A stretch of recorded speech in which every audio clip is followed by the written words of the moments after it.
Park rangers were told never to open this gate. The presence of a rusted steel gate deep within the national forest remains one of the most persistent mysteries among the local maintenance crews. This barrier stands at the end of a forgotten access road that the Park Service stopped maintaining over 40 years ago for unknown reasons. Senior rangers often pass down a verbal warning to every new recruit that the lock on the chain must never be cut or replaced. The gate is marked with a simple sign that says authorized personnel only, but no official record exists of what lies on the other side. Silas Vance was a 39-year-old trail maintenance supervisor who spent his decade of service repairing the remote backcountry paths. He arrived at the northern boundary line early on a Tuesday morning with the simple goal of clearing the fallen timber from the winter storms. The weather was unusually calm for that time of year, and Silas expected to finish his clearing work before the heavy fog arrived. He carried a heavy-duty chainsaw and a metal detector to locate any buried survey markers that might have shifted during the recent mudslides. The forest was quiet, and the air felt heavy with the scent of damp moss and old cedar wood that had started to rot.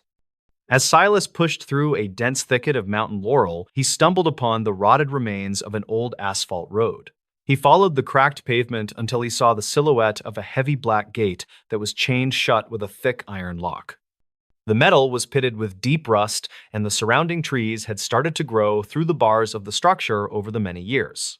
Silas stepped toward the barrier and felt the ground vibrate slightly as a low humming sound echoed from the dark valley beyond the hills. He noticed that the chain was cold to the touch and the lock appeared to be fused together by some kind of intense heat. He pushed the gate and noticed a strange scent of ozone and sulfur hanging heavy in the air on the other side of the road. A thick layer of white ash covered the ground and every surface, but the trees beyond the gate looked surprisingly vibrant and healthy. Silas approached a small stone building that sat 50 yards past the entrance and saw a series of radio antennas pointing toward the sky. He found a small wooden box resting beside the front door with a handwritten label that simply said, "Do not enter under any circumstances." The handwriting was cramped and looked as though it had been written by a person who was working under a great deal of stress. According to local archives, the last ranger assigned to this specific sector was a man named Elias Thorne in 1978. Dispatch logs from that year indicate that Elias stopped responding to his radio checks after reporting a series of bright lights over the ridgeline. Search teams combed the surrounding woods for several weeks, but never found a trace of the missing ranger or his Park Service vehicle at all. Silas picked up the wooden box and realized it was the only piece of modern equipment left in the entire abandoned station area. He felt a cold sensation in his chest as he wondered what had truly happened to the man who was told to guard this gate. The supervisor decided to bring the box back to his truck to see if the contents contained any clues about the missing ranger. He spent the next 3 hours hiking back through the dense brush while the sun began to dip below the sharp mountain peaks. Silas felt a strange sense of urgency to open the container and discover why the area had been kept secret for so many decades. He drove back to the main station in silence and immediately began searching for any historical maps of the northern boundary sector. The station was quiet as he sat at his desk and noticed the flickering fluorescent lights reflecting off the metal surface of the box. Silas eventually found a small key inside the desk drawer and used it to pry open the lid of the wooden container that evening. He pulled out a small leather journal and began to read the first entry by the light of his small desk lamp. A voice in his head seemed to form as he read about a series of metallic objects appearing in the valley behind the gate. The man in the journal claimed that the objects were moving in patterns that did not match any known aircraft or military technology. He wrote with a level of detail that suggested he was an experienced observer who was familiar with the typical wildlife of the mountains. The narrator described how the metallic objects would hover over the peaks for hours before disappearing into the deep granite caves that lined the valley walls. Witness statements from 1978 mention similar sightings by residents in the nearby town of Oakhaven during that same late summer month. Elias Thorne reported that he had started hearing a low humming sound coming from the ground beneath the black steel gate every single night. He believed that something was living deep inside the mountain and was using the radio antennas to signal others out in the dark sky. The humming was reportedly so intense that it caused the glass lenses of his binoculars to shatter in his hands while he watched. Silas read closely as the journal captured the description of rhythmic tapping against the exterior walls of the small stone observation building. Elias stopped writing for several hours, and the next entry was a frantic scrawl that was almost impossible to read in the dim light. The ranger wrote that he could see tall figures moving through the trees without making any sound or breaking any of the dry branches. He claimed that the visitors were waiting for him to open the gate so they could move their equipment further into the forest. The tapping was persistent and moved from the walls up to the roof of the cabin with a very terrifying and fluid speed. The investigation into the disappearance of Elias Thorne had originally concluded that he likely suffered from a mental break and wandered into the ravine. However, the details in the journal suggested that the ranger was documenting a very specific and physical threat to his life and the park. Silas paused his reading and looked at the date on the final page, which was the night before Elias Thorne vanished from the forest. He felt a chill run down his spine as he realized the description of the thumping in the journal matched a sound he heard. The sound was sharp and sounded like metal striking against the heavy chain of the black gate back at the northern boundary. The final few paragraphs of the journal contained a frantic description of the valley being filled with a bright and blinding blue light. Elias shouted through his pen that the humming sound was vibrating his bones and making his vision blur from the sheer physical pressure. He mentioned that he was going to lock the wooden box and hide it near the door before the figures reached the station. The writing ended abruptly with a long ink smear across the page and the sound of a heavy metallic crash recorded in his memory. Silence filled the office of Silas as he closed the journal and looked out at the dark and empty forest in the distance. Silas contacted the regional director the next morning to share the evidence he had recovered from the wooden box near the hidden gate. A researcher named Marcus Reed examined the journal and confirmed that the paper and ink matched the official supplies used in 1978. They returned to the site of the gate together to look for the Park Service vehicle that Elias Thorne had been driving that year.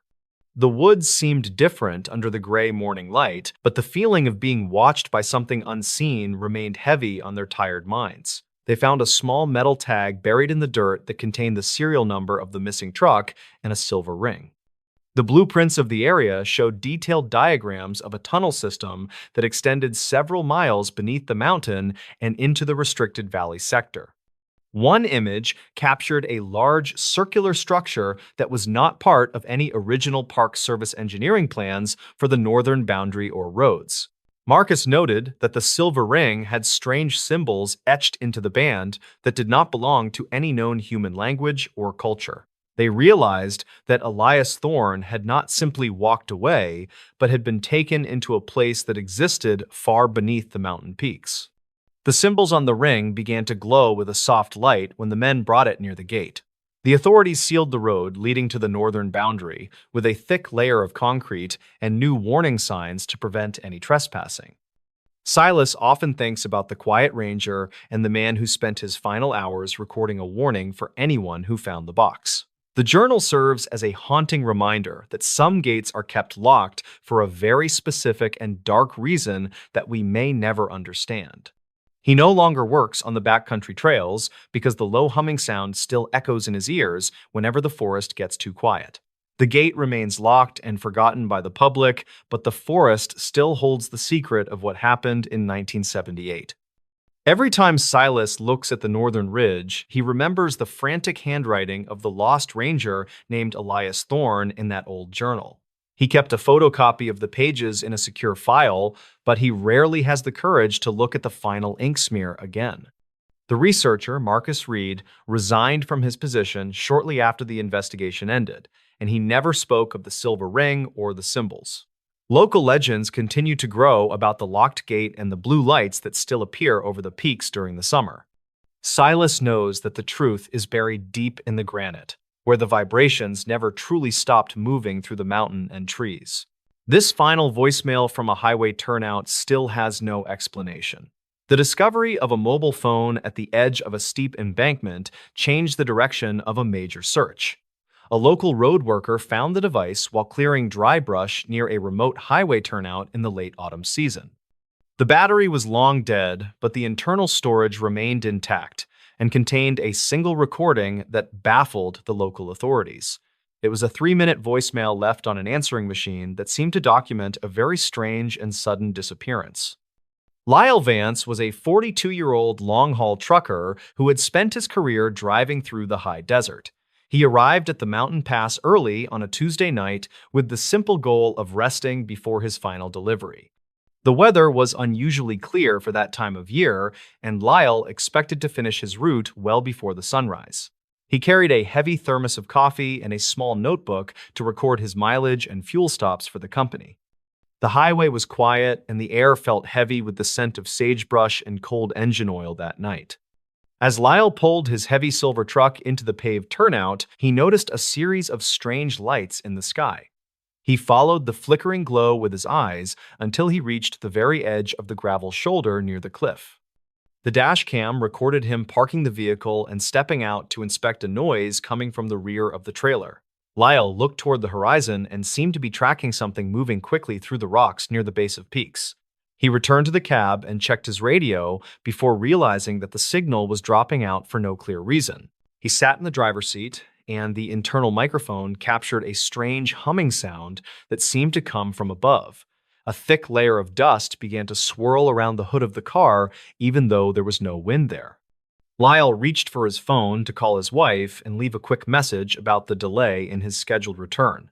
The voicemail began with him explaining that he saw a group of figures walking across the empty highway in the dark. His voice was shaky and suggested that Lyle was feeling a sudden sense of physical disorientation or a deep growing fear. According to local archives, the area where Lyle stopped had been the site of several unexplained events since 1974. Dispatch logs from that year indicate that multiple drivers reported seeing shadows that moved without making any sound on the road. Search teams arrived at the turnout 4 days after Lyle was reported missing, but they found no signs of struggle.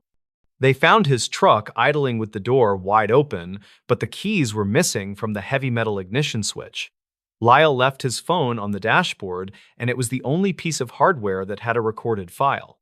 The trucker had decided to keep the call active even when he realized that no one was picking up the phone. He spent the last few minutes of his recorded life staring into the darkness while the microphone picked up a rhythmic. Lyle felt a strange sense of curiosity and stepped out of the truck one last time to investigate the bright glow. He walked toward the edge of the turnout and disappeared from the range of the cab lights as the clicking grew. The town was quiet when the investigators finally played the footage back at the local police station several long weeks later. The authorities eventually found a working player and watched the final 30 minutes of the video file with the volume up. They pressed the play button and heard a soft hiss of electronic interference, followed by the sound of a latch. A voice that sounded distant and distorted began to overlap with the audio of the wind blowing through the mountain pass. The figure on the screen moved with a fluid motion that did not match the walk of any human being. He spoke with a level of urgency that suggested he was trying to warn his wife about a sudden light. The footage described how a large shadow would move across the pavement even when the moon was hidden behind the clouds. Witness statements from 2022 mentioned similar shadows being seen by a group of tourists in the same mountain sector. Lyle Vance reported that he had started feeling a heavy pressure in his chest as the clicking sound moved closer. He believed that something was projecting a frequency that was intended to keep him from starting his truck and leaving now. The pressure was reportedly so intense that it caused the glass of the side mirrors to develop a network of cracks. The investigators listened closely as the recording captured the sound of heavy scratching against the aluminum panels of the trailer. Lyle stopped moving for several seconds, and the only sound on the tape was the rapid clicking of a mechanism. The trucker whispered that he could see a tall shape standing just beyond the reach of the high-beam lights. He claimed that the visitors were waiting for the fuel to run out so the turnout would be in darkness. The scratching was persistent and moved from the tires up to the roof of the cab with great mechanical precision. The investigation into the disappearance of Lyle Vance had originally concluded that he likely suffered a medical event and fell. However, the details on the phone suggested that the trucker was being actively followed by something that understood his equipment. The sheriff paused the video and looked at the timestamp, which showed that the camera stopped at exactly 3 in the morning. He felt a chill run down his spine as he realized the clicking on the recording matched the heartbeat of man. The sound was sharp and sounded like metal striking against the frame of the heavy truck in the quiet night. The final few seconds of the voicemail contained a frantic glimpse of a hand reaching toward the window from outside. Lyle shouted that the light in the sky was getting larger and was drawing the oxygen out of the air. He mentioned that he was going to try and hide the phone so that someone would eventually find the record. The recording ended abruptly with a bright flash of white light and the sound of the truck horn being triggered. Silence filled the room of the station as the screen turned black without any more images of the mountain pass. The sheriff contacted the state police the next morning to share the evidence he had recovered from the internal storage. A technician named Silas Reed examined the digital files and confirmed that the audio had not been tampered with or edited. They returned to the site of the turnout together to look for the notebook Lyle mentioned in his final words. The desert seemed empty under the afternoon sun, but the feeling of being watched remained heavy on their tired minds. They found a small metal box buried in the gravel that contained a series of sketches and a ring. The sketches showed detailed drawings of a craft that looked like a polished stone floating just above the jagged highway. One image captured a figure standing in the middle of the road with glowing patterns etched into its gray skin. Silas noted that the silver ring had a residue on it that glowed when exposed to an ultraviolet light source. They realized that Lyle Vance had not simply wandered off, but had been documenting a presence that has been there. The patterns on the sketches seemed to shift when the men looked at them from a different angle in the light. The authorities closed the case officially, but the phone remains in a high-security evidence locker at the county office. The family of Lyle Vance often thinks about the quiet trucker and the warning he tried to leave for them. The video serves as a haunting reminder that the desert holds secrets that are better left undisturbed by those who drive. He no longer explores the high desert because the clicking sound still echoes in the back of his mind at night. The turnout remains empty and avoided by locals, but the phone still holds the final warning of 2020. Every time Silas drives past the mountain pass, he remembers the frantic voice of the lost trucker on that old phone. He kept a copy of the report in a safe place, but he rarely has the courage to read it. The technician, Silas Reed, moved away shortly after the investigation ended, and he never spoke of the silver ring again. Local legends continue to grow about the highway pull-off and the lights that still appear over the mountain peaks. Lyle knew that the truth was recorded on that small device hidden at the edge of the steep drop. Today, the highway is monitored by new cameras that do not require a man to sit in a cab in dark. The turnout is paved with fresh asphalt, and the state has removed the old signs from the high mountain sector. Silas Vance spends his time working in the valley where the lights of the city keep the shadows away. He still wonders if the clicking sound he heard on the phone was a message or just the sound of time. The mountain wind continues to blow dust against the truck stop while the memory of the driver fades into history. Some things are not meant to be recorded by a man who is just trying to get home to his family. Lyle Vance left his voice behind to tell a story that the desert tried to bury in the rocks long ago. The phone remains the only witness to a night that ended with a flash of light and a cold room. He is gone, but the recording continues to play for those who are brave enough to listen to the truth. The high desert is a place of long shadows and deep silence that can swallow a man and truck. We may never know what Lyle saw through the glass of the truck, but we have his voice to guide us. The warning is there for anyone who finds themselves alone in the dark near the old mountain highway in the sand. He was just a driver doing his job when the world changed and the lights came down from the sky. The routine ended, but the story of the recording will live as long as the memory of the turnout. The truth is still out there, waiting for the next person to pull over and look into the dark trees.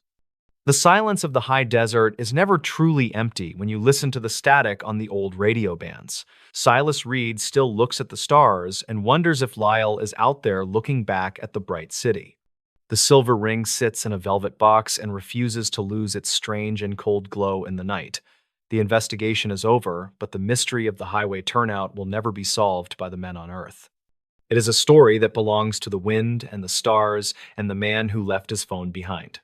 We are all just travelers on a road that leads into the unknown parts of the vast and empty world.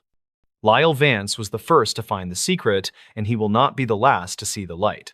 The highway remains open, but the turnout is a place where the shadows move with a life of their own. Listen to the wind when you drive through the mountains, and you might hear the clicking sound of the desert.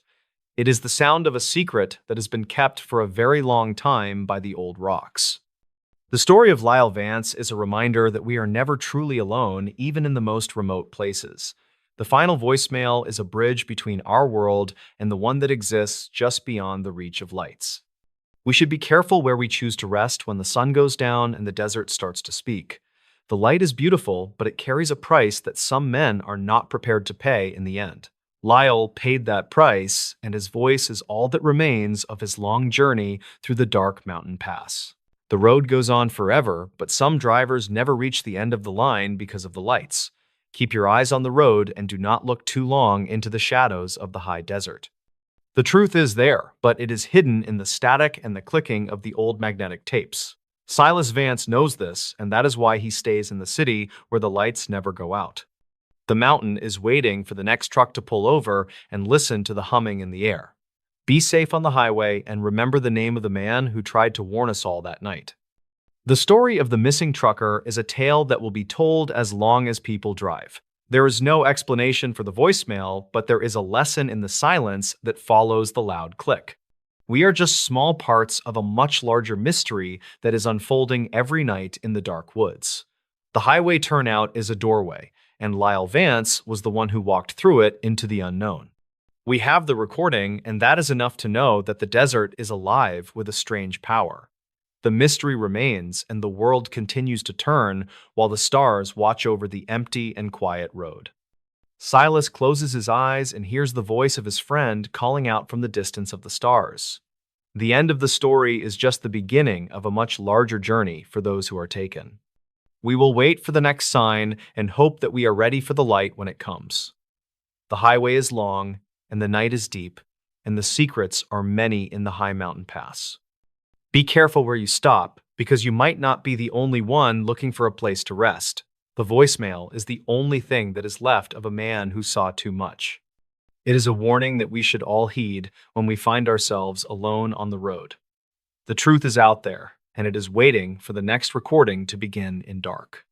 Silas Reed knows the truth, and he will never return to the highway turnout in the desert. The story is finished, but the mystery will live on in the hearts of those who listen. Lyle Vance is gone, but his voice will never be forgotten by the people who find the phone. The desert has spoken, and the recording is the final word on the matter of the lights. The missing tape, found inside an abandoned ranger station. In the late summer of 1984, a local hiking group discovered a small cabin hidden deep within the woods. The structure served as an old ranger station that the forestry department had officially decommissioned over 30 years before that day. Inside the dusty main room, they found a single magnetic tape sitting on a desk next to an empty lantern. The reel was thick with grime and appeared to have been untouched since the mid-20th century was still in its prime. Silas Vance was a 32-year-old land surveyor who spent most of his weeks mapping the rugged terrain. He arrived at the trailhead early on a Tuesday morning with the simple goal of marking the western boundary lines. The weather was unusually clear for that time of year, and Silas expected to finish his work before the sunset. He carried a heavy pack filled with surveying tools and a large thermos of coffee to keep his energy levels high. The forest was quiet, and the air felt heavy with the scent of damp pine needles and ancient decaying wood. As Silas pushed through a dense thicket of pine trees, he stumbled upon the rotted remains of a wooden fence. He followed the timberline until he saw the silhouette of a small building perched on a rocky limestone ledge. The windows were boarded up with gray planks, and the front door hung slightly open on its rusted iron hinges. Silas stepped onto the porch and felt the floorboards groan under his weight as he moved toward the dark interior. He noticed that the structural integrity of the cabin was failing as the roof sagged under the weight of moss. He pushed the door open and noticed a strange scent of old paper and copper hanging heavy in the air. A thick layer of dust covered every surface, but the desk in the center of the room looked surprisingly clean. Silas approached the desk and saw a reel-to-reel tape recorder sitting ready as if someone just stepped away. He found a small black cassette tape resting beside the machine with a handwritten label that simply said August 4th.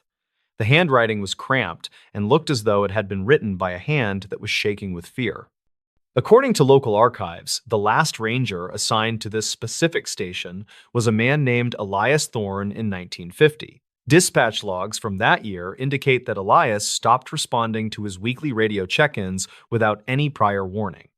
Search teams combed the surrounding hills for several weeks but never found a trace of the missing Forest Service employee. Silas picked up the tape and realized it was the only piece of modern equipment left in the entire building. He felt a cold sensation in his chest as he wondered what had truly happened to the man named Elias. The surveyor decided to bring the tape back to his office to see if the recorded audio contained any clues. He spent the next 3 hours hiking back to his truck while the sun began to dip below the horizon. Silas felt a strange sense of urgency to hear the voice of the man who had vanished so long ago. He drove home in silence and immediately began searching for a compatible player to listen to the old magnetic reel. The town was quiet as he passed through the main street and noticed the flickering lights of the old theater. Silas eventually found a working player at a local thrift store and connected it to his desk speakers that evening. He pressed the play button and heard a soft hiss of static, followed by the sound of a heavy door closing. A voice that sounded tired and strained began to speak about a series of lights appearing in the northern valley. The man on the recording claimed that the lights were moving in patterns that did not match any known aircraft. He spoke with a level of detail that suggested he was an experienced observer of the natural mountain world. The narrator described how the lights would hover over the tree line for hours before disappearing into the deep mountain lakes. Witness statements from 1950 mentioned similar sightings by residents in the nearby town of Oakhaven during that same summer. Elias Thorne reported that he had started hearing a low humming sound coming from the floorboards of the station. He believed that something was living beneath the cabin and was using the radio antenna to broadcast a strange signal. The humming was reportedly so intense that it caused the glass jars on the shelves to vibrate and crack. Silas listened closely as the recording captured the sound of rhythmic tapping against the exterior walls of the ranger station. Elias stopped speaking for several seconds, and the only sound on the tape was the heavy breathing of a man.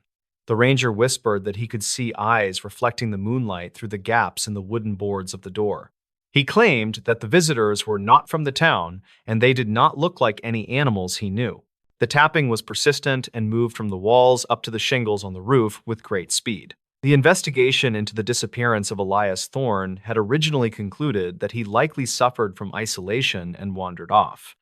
However, the details on the tape suggested that the ranger was documenting a very specific and physical threat to his safety. Silas paused the audio and looked at the date on the tape, which was the day before Elias went missing. He felt a chill run down his spine as he realized the tapping on the recording was getting much louder. The sound was sharp and sounded like metal striking against the ancient wood of the isolated mountain station. The final few minutes of the audio contained a frantic description of the cabin being surrounded by a bright blue light. Elias shouted that the humming sound was vibrating the glass in the windows and making his ears bleed from the pressure. He mentioned that he was going to hide the tape in the desk and hoped that someone would eventually find it. The recording ended abruptly with a loud metallic crash and the sound of the wind rushing through the open station. Silence filled the room of Silas as the tape continued to spin without any more recorded sound or voices. Silas contacted the local historical society the next morning to share the evidence he had recovered from the abandoned woods. A researcher named Marcus Reed examined the tape and confirmed that the voice matched the old radio logs of Elias Thorne. They returned to the site of the ranger station together to look for the hidden compartment Elias mentioned on the tape. The forest seemed different under the morning light, but the feeling of being watched remained heavy on their minds.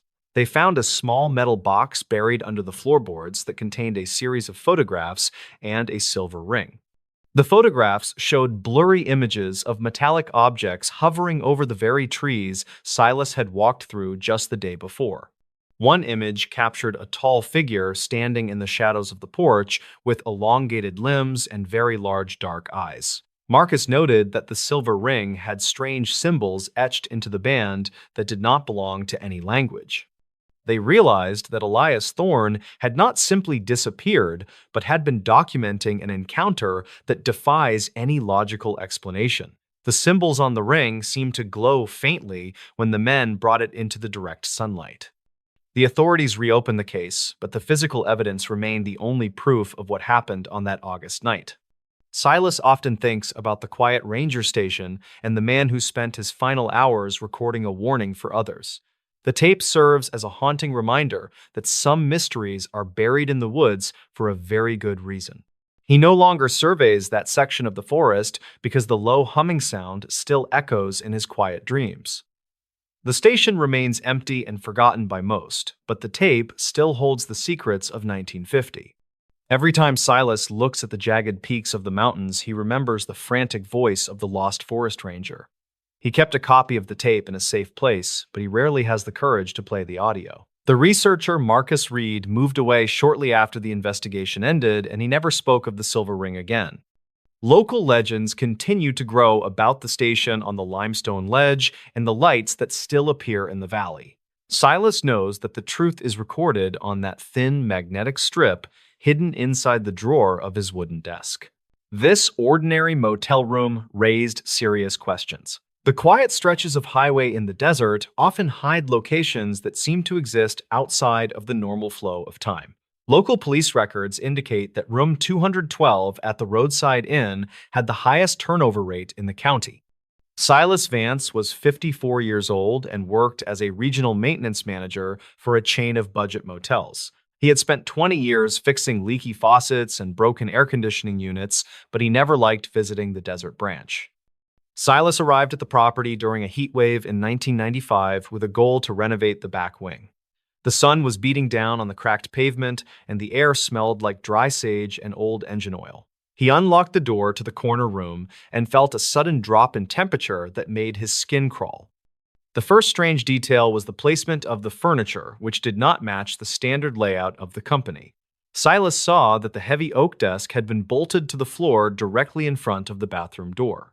He checked the maintenance logs and found no record of anyone ever requesting the desk to be moved or secured. Silas moved toward the window and noticed that the glass had been replaced with a much thicker grade of acrylic. The manager told Silas that a guest in 1984 had complained about seeing figures standing in the dunes. This guest claimed the figures were not moving, but were simply staring at the window from the edge of the darkness. Silas assumed it was just a prank played by locals or a trick of the light on the sand. An hour later, Silas found a hidden compartment behind the headboard while he was stripping the old wallpaper from the wall. This compartment contained a small handheld recorder and a stack of notebooks filled with rows of very precise numbers. The notes were dated from 1972 to 1988, and they tracked the exact movement of stars. Silas flipped through the pages and realized the handwriting changed every few years, even though the mission remained the same. It looked like a succession of strangers had checked into this specific room to continue a single long-term study. Silas checked the motel guest registry, but the names used for room 212 were all common and fake. It was impossible to tell who had been living in the room or what they were actually looking for. The investigator began to feel a sense of heavy observation as he worked in the dim light of the room. He decided to play the tape from the recorder to see if it contained any clues about the occupants. Silas heard the sound of heavy breathing, followed by a series of rhythmic clicks that sounded like a telegraph machine. A voice finally spoke on the tape, and it sounded like a man who had not slept for many days. The man said that the pattern was repeating and that the window was the only lens that stayed focused. Silas felt a chill despite the desert heat because the voice sounded exactly like his own father who vanished. His father had disappeared during a trip through this valley in 1976 and was never seen again.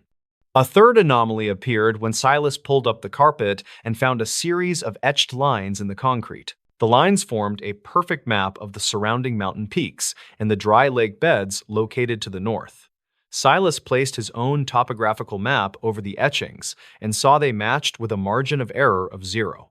One specific spot on the map was marked with a deep red stain that looked like old dried house paint. This spot corresponded to a nearby abandoned weather station that had been shut down by the government in '83. Silas asked the motel manager about the station, but the man claimed that no such building ever existed there. When Silas looked out the thick acrylic window, he could clearly see the white dome of the station glowing. Silas started connecting the dates in the notebooks with the history of the local power grid and the weather station. He used a red pen to circle the nights when the motel experienced total blackouts during the previous 2 decades. The blackouts occurred on the exact same nights that the mysterious guests had recorded the most data in the logs. This pattern suggested that the room was drawing a massive amount of electricity from the main line for something. Silas felt the floor vibrate under his boots, even though there were no large machines running in the motel wing. He realized the room was not just a place for sleep, but was a part of a larger machine. Silas reached out to a retired electrician who had wired the motel back in the late 1960s. The electrician listened to the description of the vibrations, and he told Silas to look under the bathroom floor tiles. Silas broke the ceramic and found a heavy copper cable that ran directly into the earth beneath the desert sand. The old man whispered that the motel was built on top of a natural magnetic fault that distorted radio waves. He claimed that a group of surveyors had used the room as a base to study the bending of time. Silas looked back at the notebooks and realized the numbers were not star coordinates but were timestamps for the future. Every event recorded in the first notebook had eventually come true in the local news over the next decade. Silas found a page that was dated for the current year and saw his own name written in red. The surveyor Elias was the name written at the very bottom of the final notebook found in the wall cavity. According to the notes, Elias had discovered that the room acted as a fixed point in a moving world. Silas realized the man on the tape was not his father, but was a version of the same man. He received one final shock when he looked at the mirror and saw a man in a red jacket. The figure was standing in the corner of the room, but was only visible in the reflection of the glass.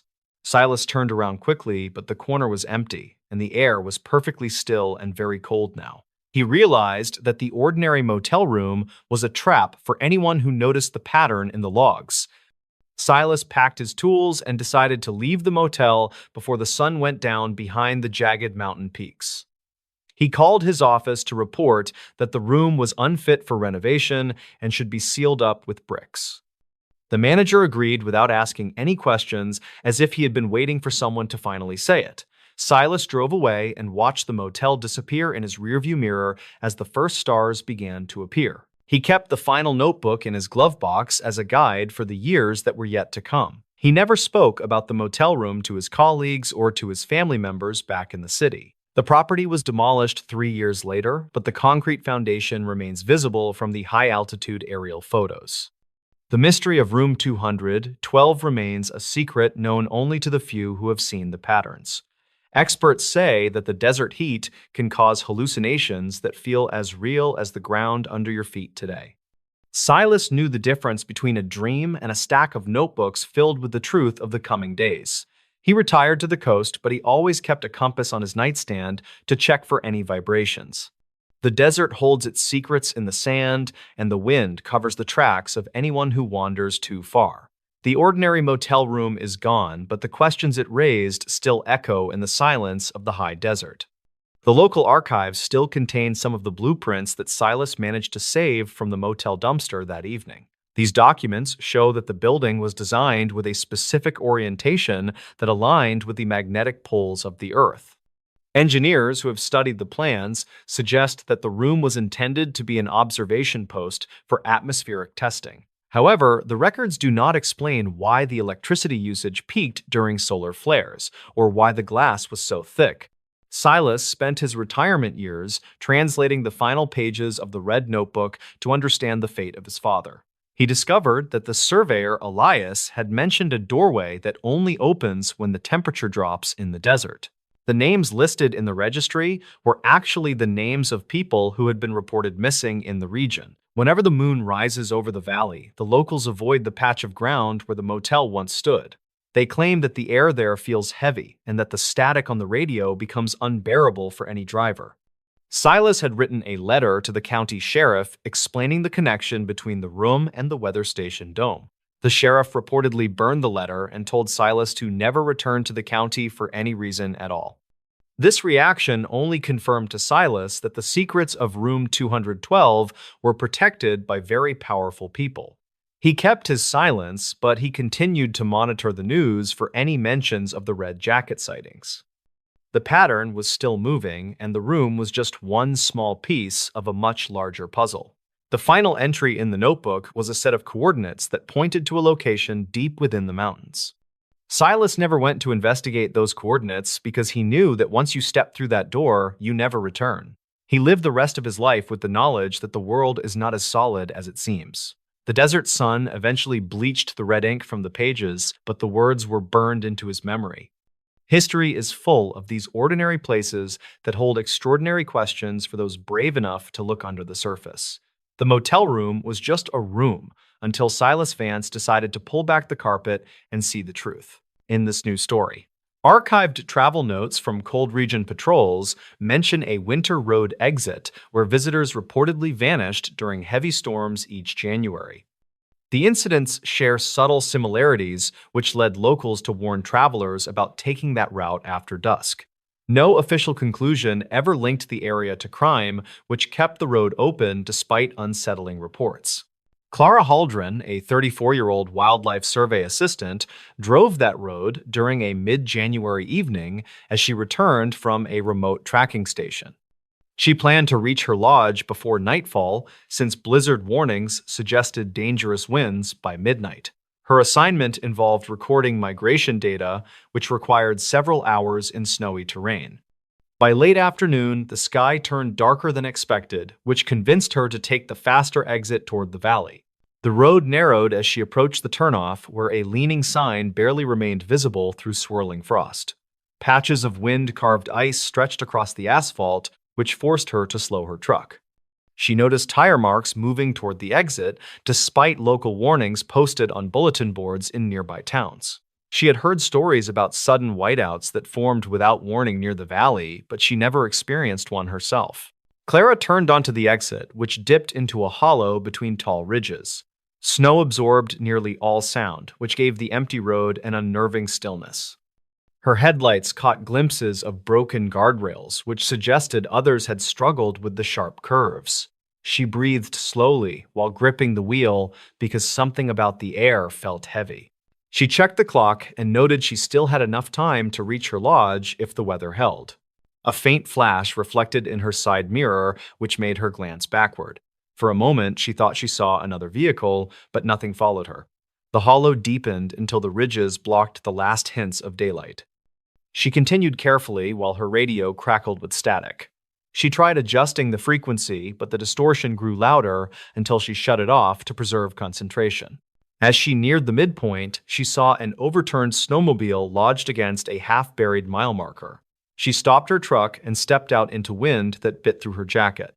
The vehicle looked recently abandoned, which meant someone had been traveling this route despite community warnings. She called out anyone out here, but her voice faded quickly into the storm-filled air. She examined the snowmobile and found a torn glove caught near the ignition. Fresh footprints trailed away from the scene toward a gap in the ridge. The steps looked uneven, like the person stumbled repeatedly. Clara debated searching farther, but darkness pressed in fast, which made her decide to continue driving and report the discovery later. She returned to her truck, but before she could start the engine, a dull mechanical hum drifted across the hollow. The sound came from deeper along the road, which confused her because there were no structures nearby according to regional survey maps. She started the engine and followed the route slowly until she saw a faint orange light blinking in the distance. The light remained steady as she approached a wide bend where snow piled high along both shoulders. At the bend, she discovered an abandoned road maintenance trailer with its hazard beacon still running. The trailer door hung open while snow drifted inside. Her breath caught as she realized the beacon could not have lasted long in such cold conditions. She approached the trailer and saw scattered tools on the floor, including a cracked radio handset.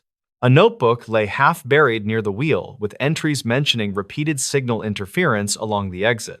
As she flipped through the notebook, she found a page describing faint vibrations in the ground during certain storms. The writer mentioned hearing muffled clanks like large metal parts shifting beneath the road. Clara frowned because no underground structures existed in this region except old drainage channels long since collapsed. A sharp gust of wind slammed the trailer door, which made her jump. She returned to her truck and continued driving because the storm intensified rapidly. Snow fell so heavily it appeared as a wall of white ahead of her headlights. She slowed to a crawl and kept both hands tight on the wheel as she followed the faint curve of the asphalt. The ground trembled lightly beneath her, which reminded her of the notebook entry. She dismissed the idea because she believed the wind caused the shaking. A shadow crossed her headlights, which made her hit the brake. A lone figure stood near the shoulder, wearing a winter suit covered with frost. Clara rolled down her window slightly and called, "Do you need help?" But the figure remained motionless. She stepped out cautiously and walked toward them with her flashlight held steady. When she reached the figure, she saw the suit was empty. It hung on a crooked pole that had been planted in the snow. A small handwritten tag on the collar read, "Do not follow the lines." The message unsettled her because it sounded like a warning written in haste. She turned back toward her truck when the ground vibrated again. This time, the tremor felt rhythmic, like machinery running beneath frozen soil. She knelt and placed her hand on the snow, which gave a slight pulse. Her breath quickened as she looked around the hollow, now swallowed by dense, blowing snow. She hurried to her truck, but before she could enter, she heard a deep, metallic shift to the east. The sound carried through the wind like a massive gate sliding along rails. She could not see anything past the storm, but she sensed movement in the valley. She entered the truck and locked the doors while trying to think clearly. Her headlights flickered as if something interfered with the electrical lines. She tapped the dashboard, then noticed faint lights appearing ahead on the road. They flickered irregularly, like small beacons activating in sequence. The lights formed a line that guided toward a narrow pass between the ridges. Clara refused to approach that direction because locals frequently reported strange sightings near that pass. She reversed slowly while trying not to lose traction. The lights brightened briefly, then faded until darkness returned. The vibration beneath her truck continued for several minutes before stopping entirely. She took this brief calm to turn around on the narrow road, which required precise steering due to steep snowbanks. As she maneuvered her truck, the beam of her headlights crossed a collapsed service gate near the slope. She had not seen this gate earlier, which meant either snow covered it before or something triggered a shift that exposed it. She walked closer and found tracks leading inside a shallow service tunnel cut into the ridge. The tracks appeared similar to those from the abandoned snowmobile. She snapped several photos and backed away because the chemical scent of old fuel drifted from the opening. She returned to her truck, hoping to escape before the storm worsened. As she drove upward, the ground vibrated again, though softer this time. She kept her focus on the road until she reached the valley rim, where wind cleared some of the snow. From this angle, she saw faint glimmers below which matched the blinking beacons earlier. She paused briefly because the pattern formed straight lines that cut through the hollow in unnatural alignment. The moment she looked down, a loud clank echoed across the valley, which made her flinch. The beacons vanished instantly, as if someone shut them off in unison. She accelerated toward the main road while gripping the wheel tightly. The exit curved toward safer terrain until she reached an old ranger turnout. She parked beside the shelter and caught her breath. Inside the shelter, she found outdated emergency logs describing similar winter vibrations recorded years earlier. One entry mentioned a collapsed engineering project that attempted to construct a hidden supply tunnel during a past decade. The project was abandoned due to repeated cave-ins and unreported injuries. After reading more, she realized the collapsed network sat directly beneath the exit she had traveled. She left the shelter with a deeper understanding of the hollow. The underground structure might have partially remained intact, which explained the vibrations and moving air currents. Yet the functioning beacons and shifting patterns suggested someone continued to monitor or access the network despite its unstable condition. Clara reported everything to regional authorities after reaching her lodge. Investigators visited the exit days later when the storm cleared. They found the snowmobile missing along with the abandoned maintenance trailer. Only scattered tools remained frozen into the ice. The pole with the empty winter suit had fallen into a drift, and the tracks near the service tunnel had vanished under fresh snow. Survey teams detected slight subsurface cavities below the hollow, which matched remnants of old industrial tunnels. They also documented faint metallic debris buried deep under compacted snow, which suggested past attempts to reinforce underground sections. No modern machinery was found, which left the source of the vibrations unresolved. Locals continued to warn travelers about that exit each winter. They claimed the hollow changed during storms.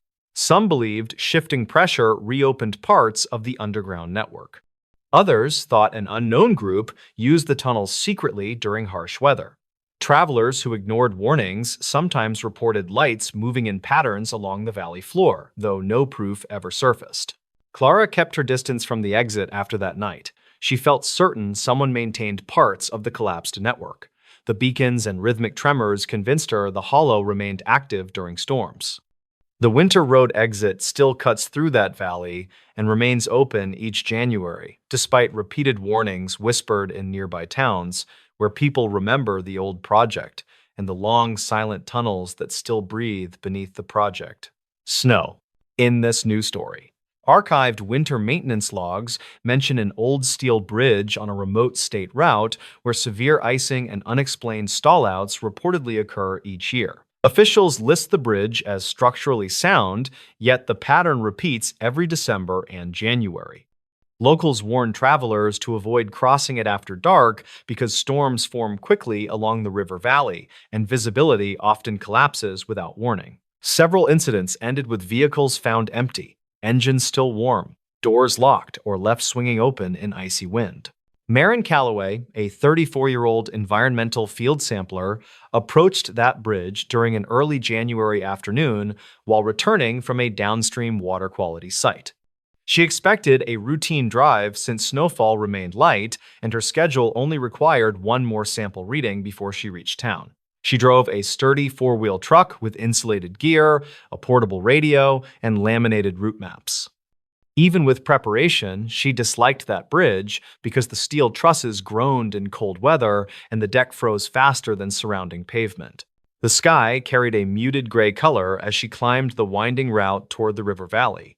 Tall pines leaned inward across the shoulder, while thin clouds dragged along the ridgetops. The temperature dropped several degrees as she descended toward the bridge. Ahead, she noticed faint tire tracks veering near the guardrail before straightening again. She slowed instinctively since the state's winter bulletin mentioned 2 minor spinouts in the area earlier that week. When she reached the approach, she saw an empty sedan parked crookedly near the midpoint. Its hazard lights blinked steadily through drifting snow. She pulled over before stepping out to check for the driver. A strong crosswind pushed at her coat, while the steel beams above her produced a low groan. The sedan's driver door stood slightly ajar, yet no footprints led away from it. Snow should have covered them quickly, but even shallow indentations would remain visible under the slow-falling flakes. She called hello several times, but heard nothing except the river rumbling below under layers of ice. She checked the sedan interior where the key remained in the ignition, and the dashboard still glowed faintly. A small notebook lay open on the passenger seat, with scribbles mentioning a vibration felt halfway across the span. The writing ended abruptly near the words freezing up. The pages showed no signs of wet snow, which meant the driver likely wrote it minutes before abandoning the car. Marin recorded the license plate and noted the coordinates before heading back to her truck. The wind intensified as she approached the midpoint of the bridge. The steel trusses groaned a second time with a deeper tone. She slowed to listen and felt a faint vibration travel through the pavement into her boots. She stepped toward the guardrail and leaned over. Chunks of ice floated beneath winding currents, but the water remained mostly frozen. The vibration pulsed again like something thudding far beneath the surface. She stepped back toward her truck while the wind grew harsher. Marin radioed dispatch to report the abandoned vehicle, but the signal crackled heavily. Static filled the line, followed by fragmented syllables. She repeated her message and received no clear reply. Storm fronts often disrupted valley reception, yet this distortion sounded more mechanical than atmospheric. She logged the attempted call and returned to her truck, intending to cross quickly before conditions worsened. Halfway across, she felt the steering wheel jitter lightly. The vibration returned through the frame. Snow blew in shifting curtains that obscured her view of the opposite shore. The vibration grew into a steady thrum, not strong enough to shake the truck, yet impossible to ignore. She slowed to a crawl. Her headlights cut through swirling flakes and revealed a faint glow near the far guardrail. The glow flickered, dimmed, then grew slightly brighter. She braked softly and leaned forward. The glow seemed to originate near the deck surface. She stepped out of the truck cautiously while keeping the door open. The wind cut at her cheeks. She approached the guardrail and shone her flashlight downward. The beam reflected against thick ice, but a faint shimmering line pulsed beneath the surface. It moved slowly, traveling parallel to the bridge, as if following the riverbed. The pulse dimmed, then strengthened again. Marin backed away quickly. The vibration synced with the shimmering pulse, which made the steel beneath her boots tremble faintly. She reached for her truck door when a deep crack echoed from underneath the structure. The sound reverberated through the trusses like metal bending under pressure. She froze for 2 seconds before climbing back into the truck and slamming the door. She pressed the accelerator gently. The wheels spun on ice before gripping. Snow intensified into a sudden, dense sheet that reduced visibility to almost nothing. She kept her truck centered on the faint raised reflectors along the deck until she reached the opposite end. As she climbed uphill toward the turnout beyond the bridge, she noticed a shape standing near the maintenance shed. Her headlights flashed across the figure, which appeared motionless, bundled in heavy winter gear. She slowed and rolled down her window slightly. "Do you need help?" she called. The figure did not respond. When her headlights angled downward during the next dip in the road, she realized the figure was actually an empty parka mounted on a bent steel pole. The wind pushed the parka slightly, which made it appear as if it shifted earlier. A tag pinned to the collar read, "Watch the ice line." She had never seen maintenance crews mark hazards this way. She parked near the shed and inspected the pole. The snow around it showed old indentations, but no recent footprints. Inside the shed, she found an outdated maintenance log containing entries from more than a decade earlier. One page mentioned crews hearing low-frequency tremors during extreme cold spells. Another described sudden frost forming inside the shed even when heaters ran. Toward the end of the log, a note stated that bright pulses appeared beneath the ice during storms, yet no cracks were found in the bridge's support piers. The final entry ended with a reference to ice lines shifting upstream anytime temperatures dropped sharply. Wind slammed the shed door and extinguished her flashlight for a moment. She stepped outside but found the air unnervingly still. Snowflakes drifted downward in silence. The river should have produced noise, yet for a few seconds everything felt muted. A faint clicking sound broke the stillness. It came from the underside of the bridge, a slow metallic pattern repeated 3 times before fading. Marin radioed dispatch again from the turnout. This time, the signal passed through cleanly. She reported the abandoned sedan and unusual vibrations. The operator confirmed they already received partial reports of a missing driver earlier that afternoon. A unit would arrive within an hour, but warned her not to return to the bridge until the storm weakened. She waited in her truck until wind pressure shifted enough to force snow sideways. She watched the bridge through the windshield. The shimmering pulse beneath the ice appeared again, brighter this time. It ran along the length of the river as if moving upstream. The steel trusses shivered lightly, which made her grip the steering wheel unconsciously. She could not tell whether the vibration came from the ice or the structure itself. When the rescue unit finally reached the area, they located the sedan, but found no tracks leading away from it. They reported the same vibration and noted that sections of the ice beneath the span reflected their searchlights strangely. Marin gave them her notes and continued toward town with caution. Snow thickened again behind her as she drove along the ridge overlooking the river. Authorities inspected the bridge thoroughly the next day. They found no structural damage, no cracked piers, and no mechanical cause for the vibration. They confirmed mild seismic activity occurred during the storm, but classified it as normal for deep winter temperature shifts.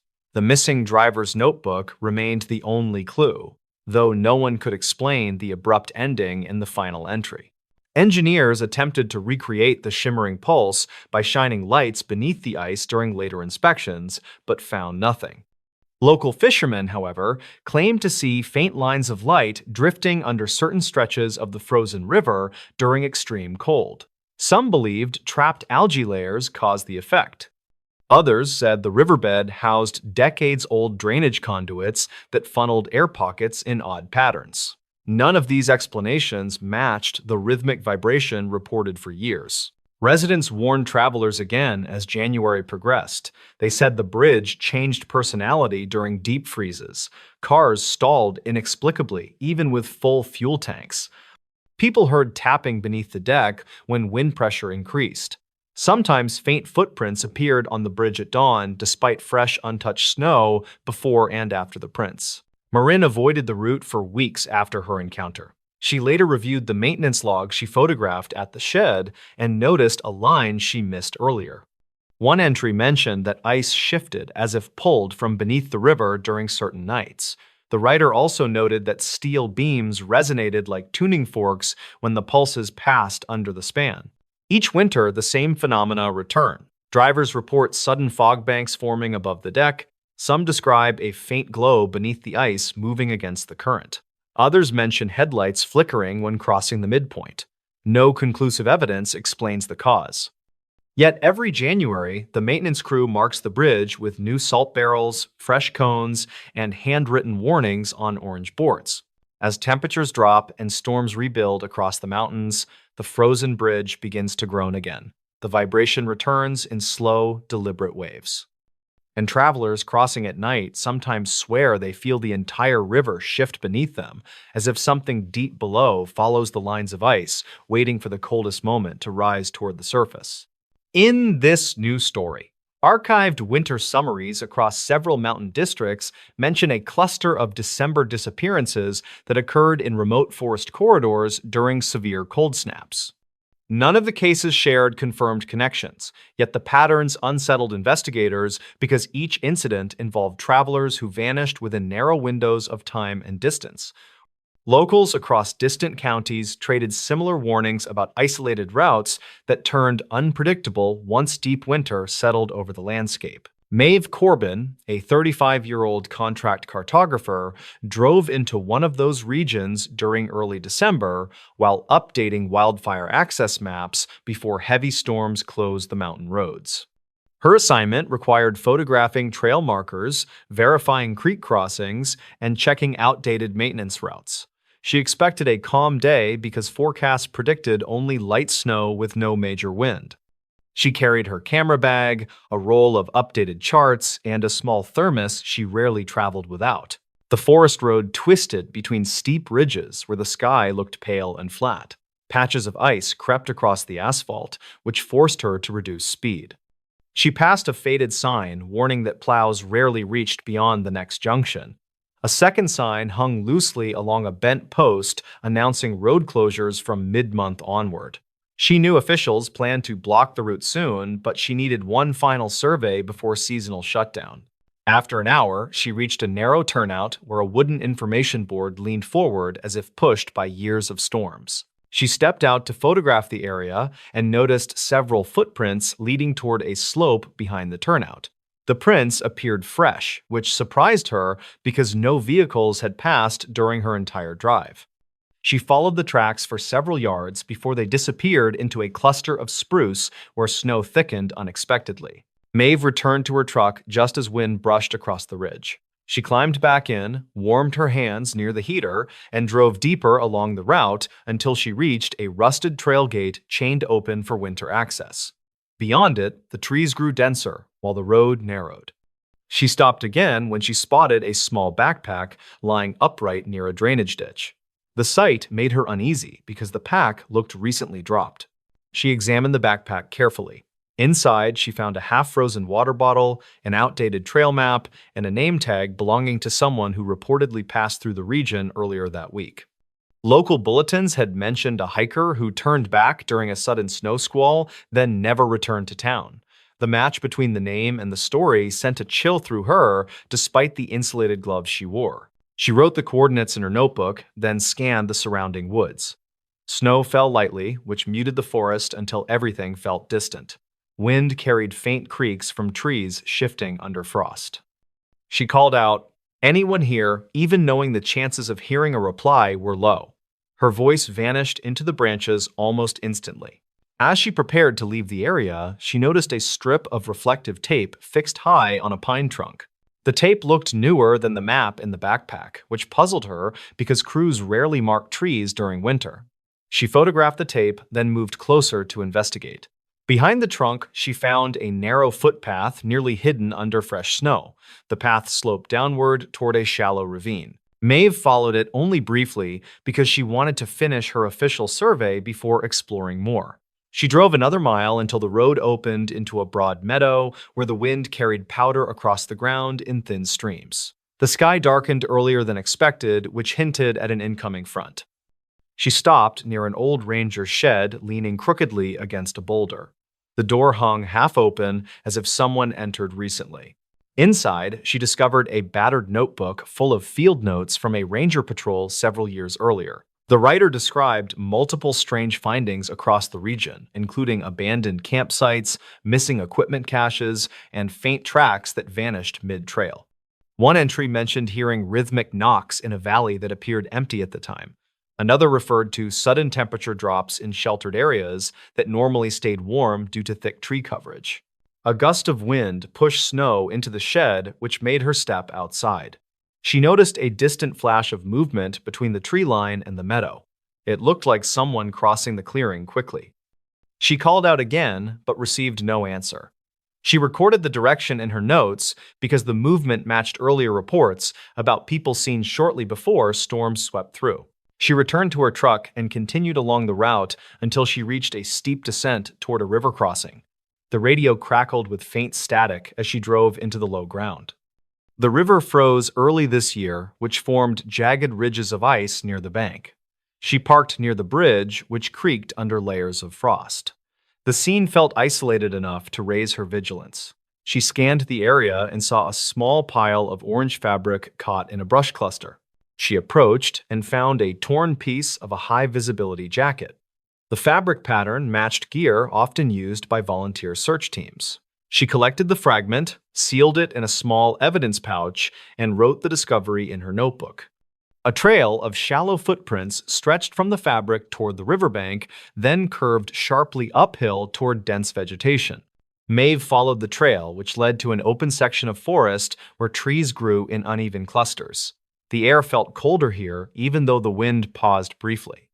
She heard a faint, repetitive sound that resembled metal shifting. The pattern echoed irregularly, which made her wonder if it came from old equipment hidden somewhere beneath the snow.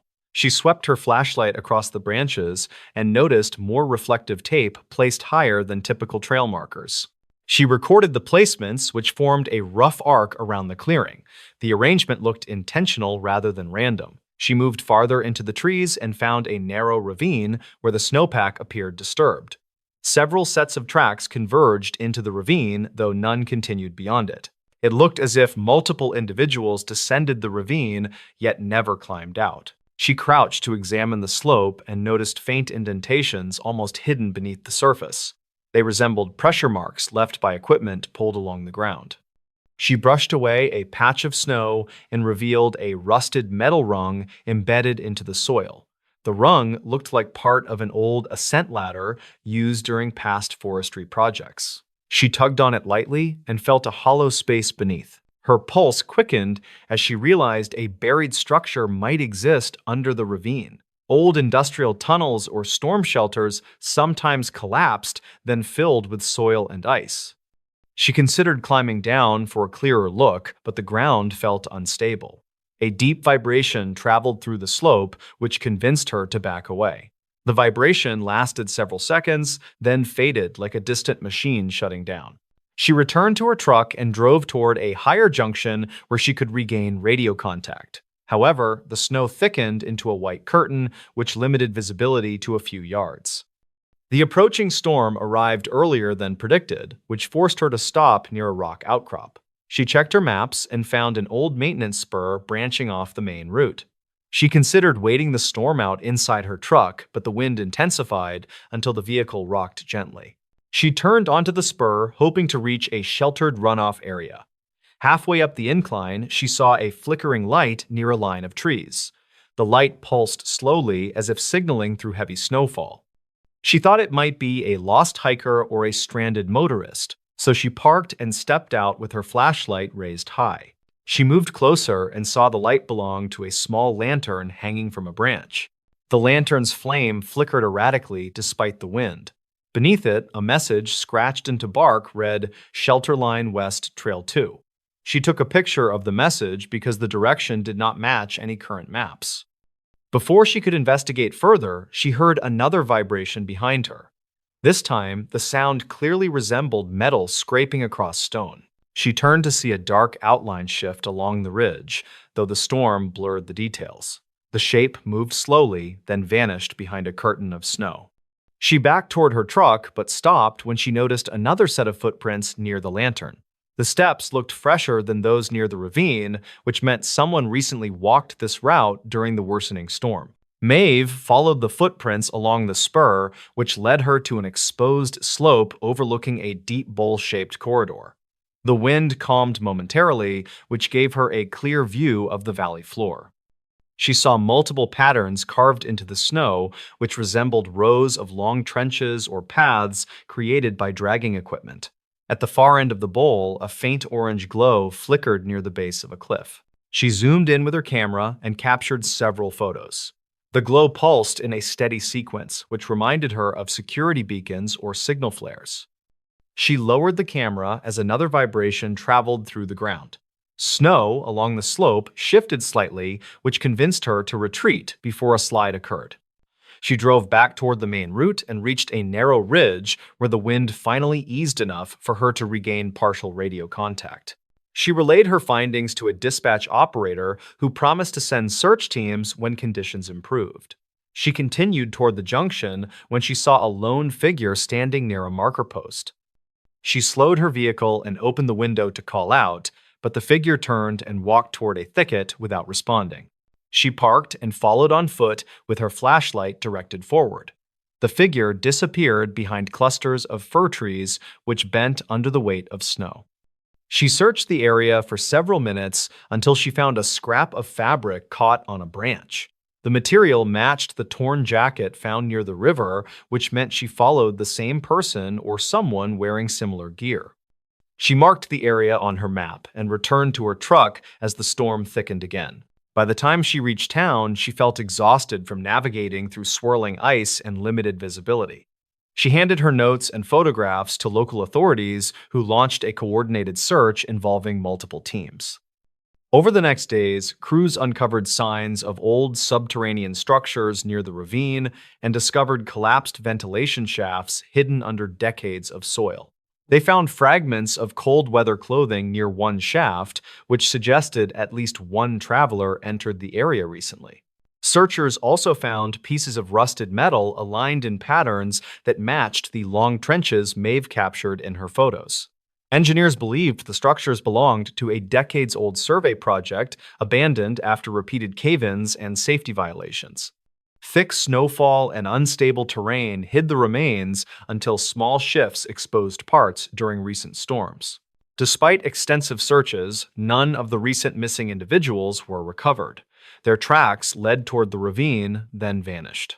Officials installed warning signs along the entire route and restricted access to the bowl-shaped corridor where the vibrations continued intermittently throughout the season. Acoustic equipment detected low-frequency pulses beneath the ground, though investigators could not confirm their source. Maeve continued her mapping work for the region but avoided the specific corridor after her report. She believed the December disappearances connected to the unstable subsurface network and shifting snow patterns that revealed and concealed pathways unpredictably. She often thought about the lantern hanging from the tree and the carved message pointing toward a shelter line no longer marked on any map. Locals still warn travelers each December about remote areas with unexplained vibrations and old structures hidden under winter snow. They recount stories about lights flickering near forgotten corridors and figures moving between trees just before storms intensify. Each tale differs slightly, yet the core remains the same. Some December nights, the forest feels alive with echoes of routes built long before current maps existed. And sometimes footsteps lead into valleys where wind and snow erase each trace within minutes, leaving only cold silence across remote America. In this news story, archived winter case summaries mention an isolated roadside motel where a handful of January incidents reportedly ended with rooms found locked from the inside. None of the events led to confirmed criminal findings, yet each file contained similar details about strange audio interference and abrupt temperature drops moments before contact with occupants was lost. The building still stands near a quiet state route where storms form quickly in midwinter. Elias Trenton, a 36-year-old traveling survey technician, checked into that motel during a frigid January evening after his truck lost traction near a frozen incline. He planned to spend one night there before continuing toward a mountain utility site the next morning.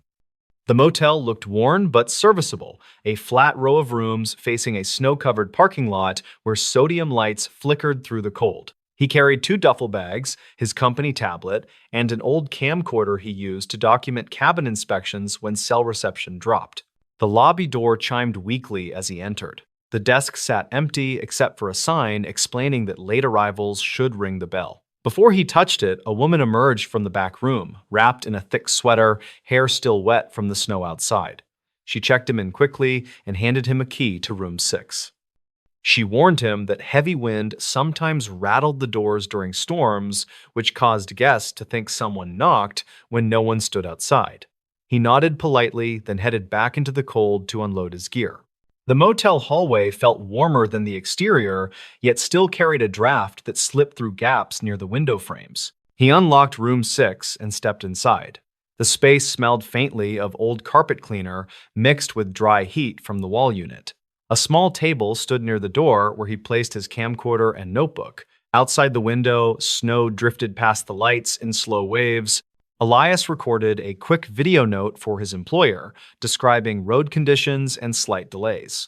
The camcorder picked up the hum of the heater and occasional rattling from the air vent. He checked the lock twice because the door mechanism felt loose.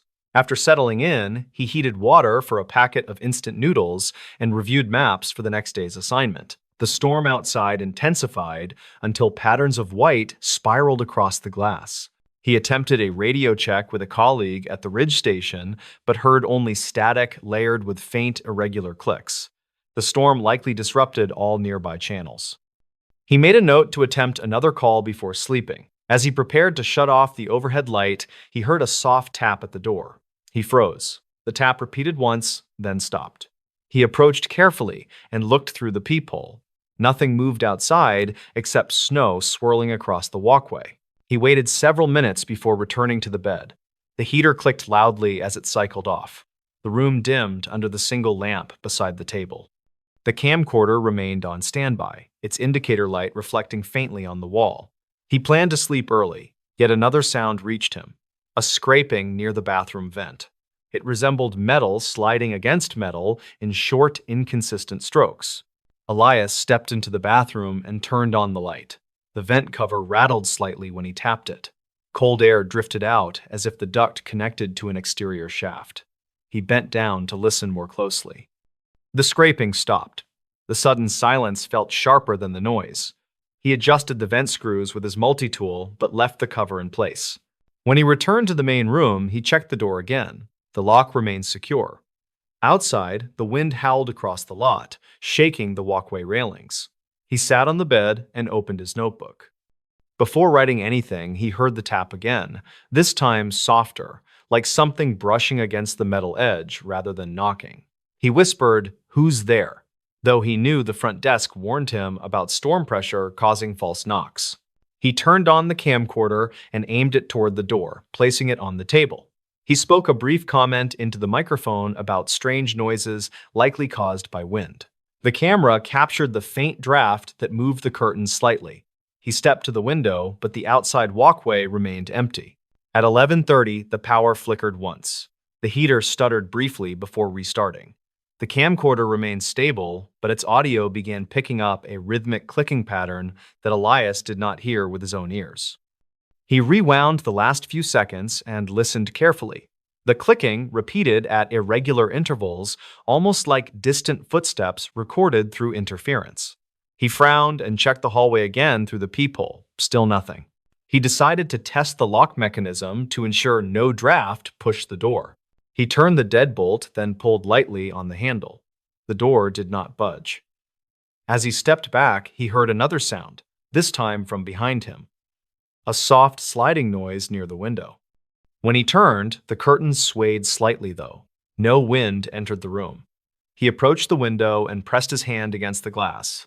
It felt colder than expected, almost icy. A faint vibration traveled through the window frame, which made him step back. The vibration lasted 3 seconds, then faded. He checked outside again, but the walkway lights flickered unpredictably as the storm worsened. Snow pressed hard against the edges of the frame, which explained some of the draft, though the vibration remained unexplained. He returned to the table and faced the camcorder.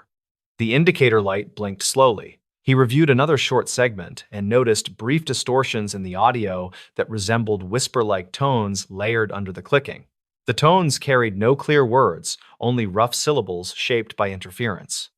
He wrote in his notebook that extreme cold sometimes caused metal in older buildings to shift, which created similar patterns. Just after midnight, he sat back on the bed with the lamp off, leaving only the camcorder recording. The heater hummed steadily. The storm outside roared against the walls. The room felt colder despite the warmth coming from the vent.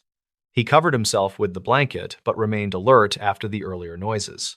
Another tap hit the door, this one louder. He rose slowly and approached, his hand hovering near the handle. Through the peephole, he saw nothing at first. Then he noticed a subtle shadow shift near the railing, not shaped like a person, but more like a piece of wind-blown debris passing close to the light. When he blinked, the shadow vanished entirely. He backed away and checked the camcorder to confirm it captured the sound. The audio spiked at the moment of the tap, followed by a low static rumble that did not match ambient wind. He sat again and listened carefully. A dull thud struck the wall behind the headboard as if something hit the outside siding. The impact did not repeat. Around 12:45, the room temperature dropped sharply. The heater still ran, yet the air felt thin and cold. His breath became visible in the dim light. He stood near the bathroom door and felt an even colder draft slip from the vent. He opened the vent cover slightly and saw nothing inside except darkness. Yet the cold intensified enough to cause a mild ache in his hands. The camcorder captured his movements from across the room. It recorded the moment he approached the vent and the moment he stepped back. It also recorded a faint metallic scrape echoing inside the duct. Elias heard it too this time. A slow, dragging scrape, distant but deliberate. He whispered, "Is someone in there?" Then waited. The scrape stopped instantly. It's courting by sign and his letter in 2022 people, and this stopped and be in the manic, and make from mustable with but these son so and never in percentage time. He closed the vent cover firmly and secured the screws. As he turned toward the main room, he heard soft clicking beneath the carpet near the door. He knelt down and pressed his ear to the floor. The clicking continued in a broken pattern, too slow to be pipes and too rhythmic to be settling wood.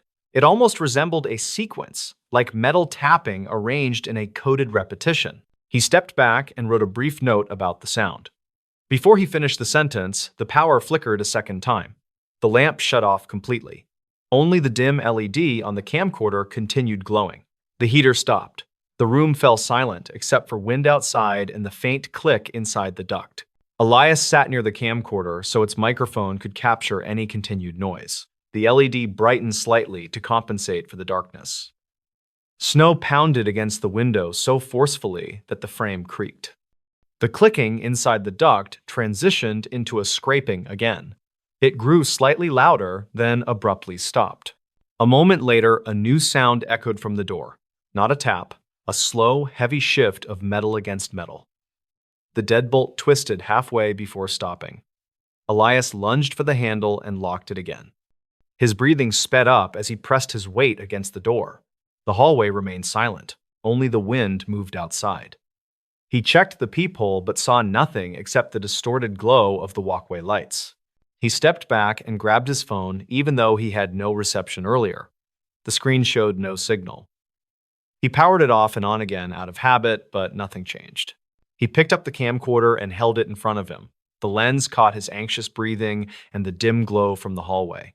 He whispered another verbal note, explaining that the deadbolt briefly shifted on its own. As he spoke, a dull thump hit the wall behind him. He spun around but saw nothing. The thump repeated near the window. The curtain fluttered, though the frame remained shut. He approached the window carefully. The frost across the glass formed patterns more severe than before. The center shifted subtly, pulsing outward in rings that looked like breath fogging the other side. He reached forward, ready to wipe the frost with his sleeve. Before he touched the glass, a loud, sharp crack echoed through the room. The camcorder captured the moment the heater vent slammed shut, even though no airflow pushed it. Elias stumbled backward. The crack repeated twice from the bathroom vent. Then silence returned instantly. He grabbed his coat and planned to leave despite the storm. He checked the deadbolt again, but the knob felt warmer than the rest of the door. He twisted the lock. It resisted. He pressed harder. It did not move. The mechanism felt jammed from the inside. He stepped away, gripping the camcorder tightly. The audio feed picked up a faint metallic sequence that sounded like something pulling through narrow tubing. He realized the duct noises no longer came from one direction, but two separate points above him. He backed toward the corner near the bed. The lights flickered once more, though the power remained out. At 1:13, the footage captured the moment Elias's breath clouded heavily beneath the dim LED, thicker than earlier, as if the temperature plunged again. The door rattled once. The window frame vibrated enough to shake the curtain rod. Elias turned the camcorder toward the bathroom just as a final scraping noise echoed through the duct. The recording ended abruptly. The camcorder shut off mid-frame.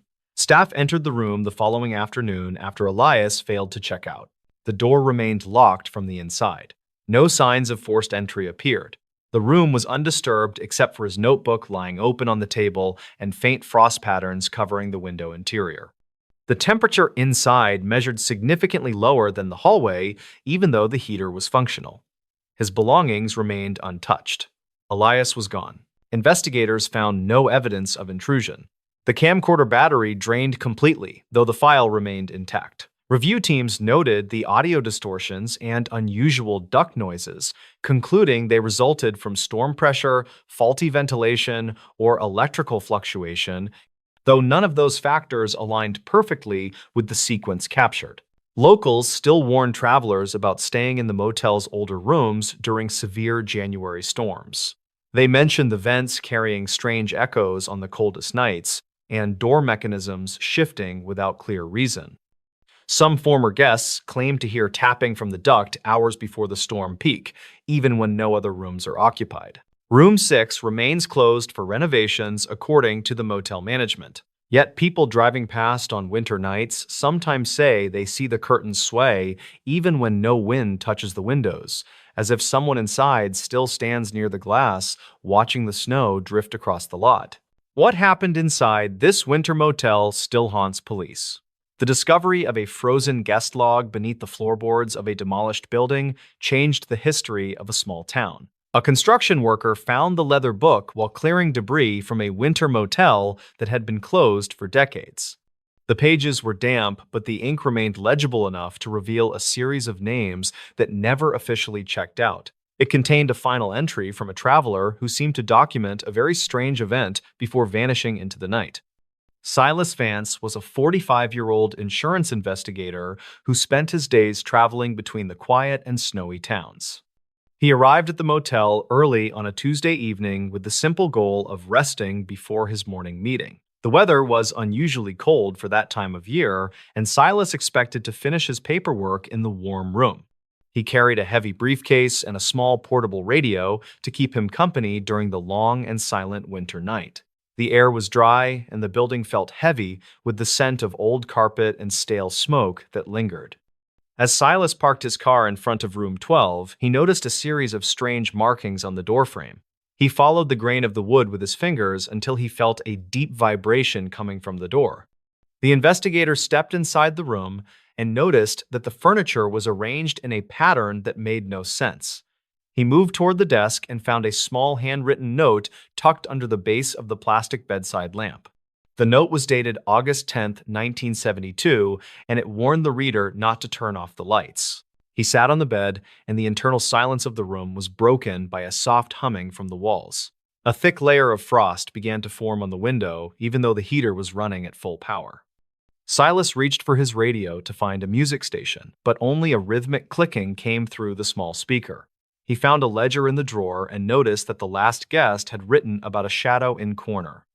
The handwriting was jagged and suggested that the person was feeling a sudden sense of physical dread or deep fear. According to local archives, the area where the motel stood had been the site of several missing person cases before.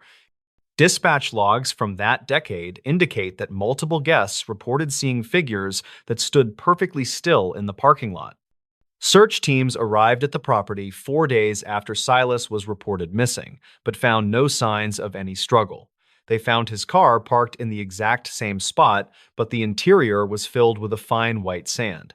Silas left his briefcase on the bed, and it was the only piece of property that had a note. The investigator had decided to keep a log of the sounds he heard through the thin walls of the unit. He spent the last few minutes of his recorded time staring at the door while the clicking sound grew louder. Silas felt a strange sense of curiosity and stepped toward the bathroom to investigate a bright light under the door. He walked toward the glowing crack and disappeared from the main room as the humming reached a very high pitch. The town was quiet when the developers finally found the hidden ledger during the demolition process many long years later. The authorities eventually found a working player and listened to the final 30 minutes of the tape Silas had made. They pressed the play button and heard a soft hiss of static, followed by the sound of a heavy latch. A voice that sounded distant and distorted began to overlap with the audio of the wind blowing through the snow. The figure in the room moved with a fluid motion that did not match the gait of a human being. He spoke with a level of urgency that suggested he was trying to warn the next guest about the light. The recording described how a large shadow would move across the ceiling, even when the lamp was turned toward wall. Witness statements from 1972 mention similar shadows being seen by a group of travelers in the same sector. Silas Vance reported that he had started feeling a heavy pressure in his head as the clicking sound moved closer. He believed that something was projecting a frequency that was intended to keep him from leaving the room that night. The pressure was reportedly so intense that it caused the glass of the mirror to develop a network of cracks. The investigators listened closely as the recording captured the sound of heavy scratching against the exterior bricks of motel. Silas stopped speaking for several seconds, and the only sound on the tape was the rapid clicking of a mechanism. The investigator whispered that he could see a tall shape standing just beyond the reach of the outdoor sign. He claimed that the visitors were waiting for the power to fail so the room would be in total darkness. The scratching was persistent and moved from the windows up to the roof with a very terrifying mechanical precision. The investigation into the disappearance of Silas Vance had originally concluded that he likely walked into the snow and lost. However, the details in the ledger suggested that the investigator was being actively watched by something that understood his routine. The sheriff paused the tape and looked at the timestamp, which showed that the recording stopped at exactly midnight. He felt a chill run down his spine as he realized the clicking on the tape matched the rhythm of breathing. The sound was sharp and sounded like bone striking against the wooden frame of the door in the room. The final few seconds of the audio contained a frantic description of the room being filled with a blue light. Silas shouted that the humming sound was vibrating his teeth and making his ears bleed from the sheer physical pressure. He mentioned that he was going to try and hide the ledger so that someone would eventually find the truth. The recording ended abruptly with a bright flash of white light and the sound of the radio being crushed shut. Silence filled the room of the station as the tape stopped without any more images of the desert or... The sheriff contacted the state archives the next morning to share the evidence he had recovered from the motel site. A technician named Marcus Reed examined the ledger and confirmed that the ink matched the supplies used in '72. They returned to the site of the ruins together to look for the briefcase Silas mentioned in his final words. The desert seemed empty under the afternoon sun, but the feeling of being watched remained heavy on their tired minds. They found a small metal box buried in the foundation that contained a series of sketches and a watch. The sketches showed detailed drawings of a craft that looked like a polished stone floating just above the motel roof. One image captured a figure standing in the doorway of room 12 with glowing patterns etched into its gray skin. Marcus noted that the silver watch had a residue on it that glowed when exposed to an ultraviolet light. They realized that Silas Vance had not simply wandered off, but had been documenting a presence that was very ancient. The patterns on the sketches seemed to shift when the men looked at them from a different angle in light. The authorities closed the case officially, but the ledger remains in a high-security evidence locker at the county office. The family of Silas Vance often thinks about the quiet investigator and the warning he tried to leave behind. The book serves as a haunting reminder that the winter holds secrets that are better left undisturbed by the living. He no longer explores the old roadside buildings because the clicking sound still echoes in the back of his. The site remains empty and avoided by locals, but the ledger still holds the final warning of 1970. Every time Marcus drives past the empty lot, he remembers the frantic handwriting of the lost man on the page.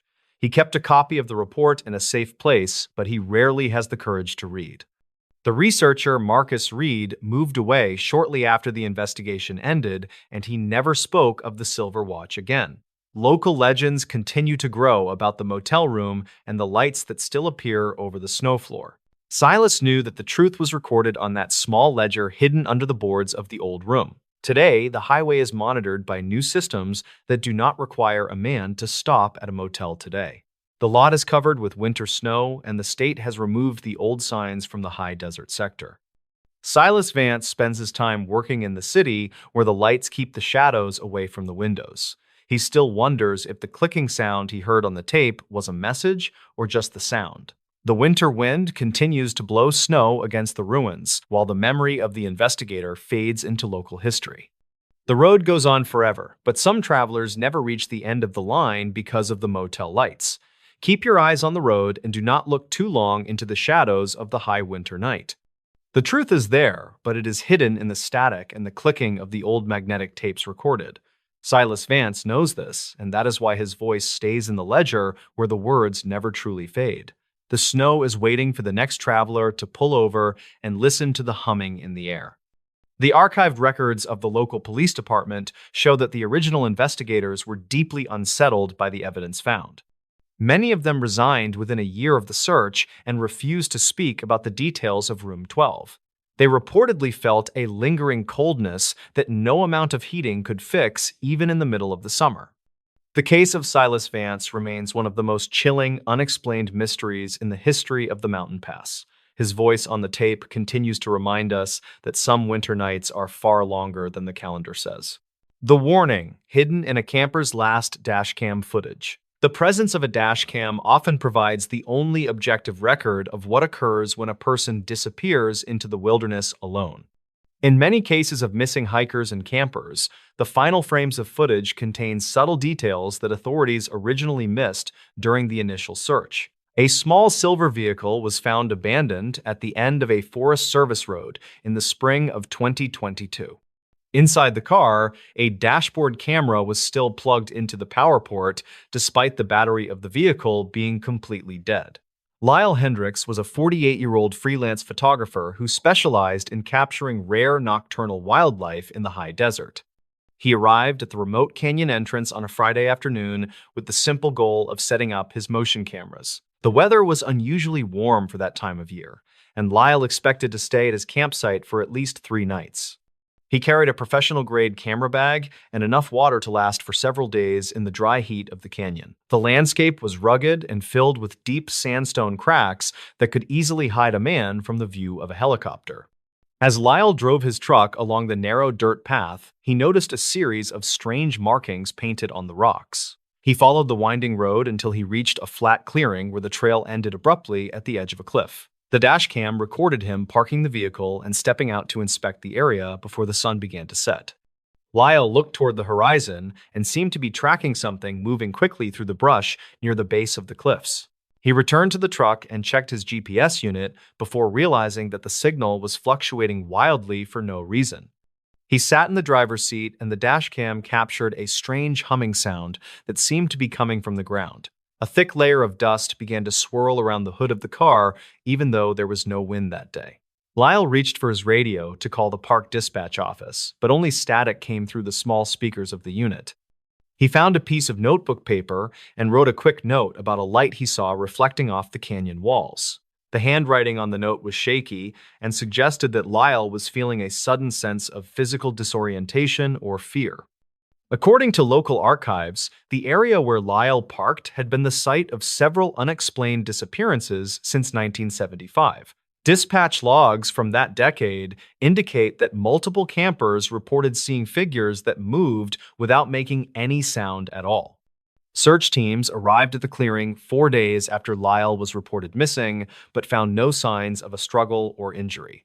They found his camera equipment sitting on the ground, but the memory cards had been removed from every single device in his bag. Lyle picked up his dash cam and realized it was the only piece of hardware that still had a recorded file on it. The photographer had decided to keep the dash cam running through the night to capture any movement in front of his truck headlights.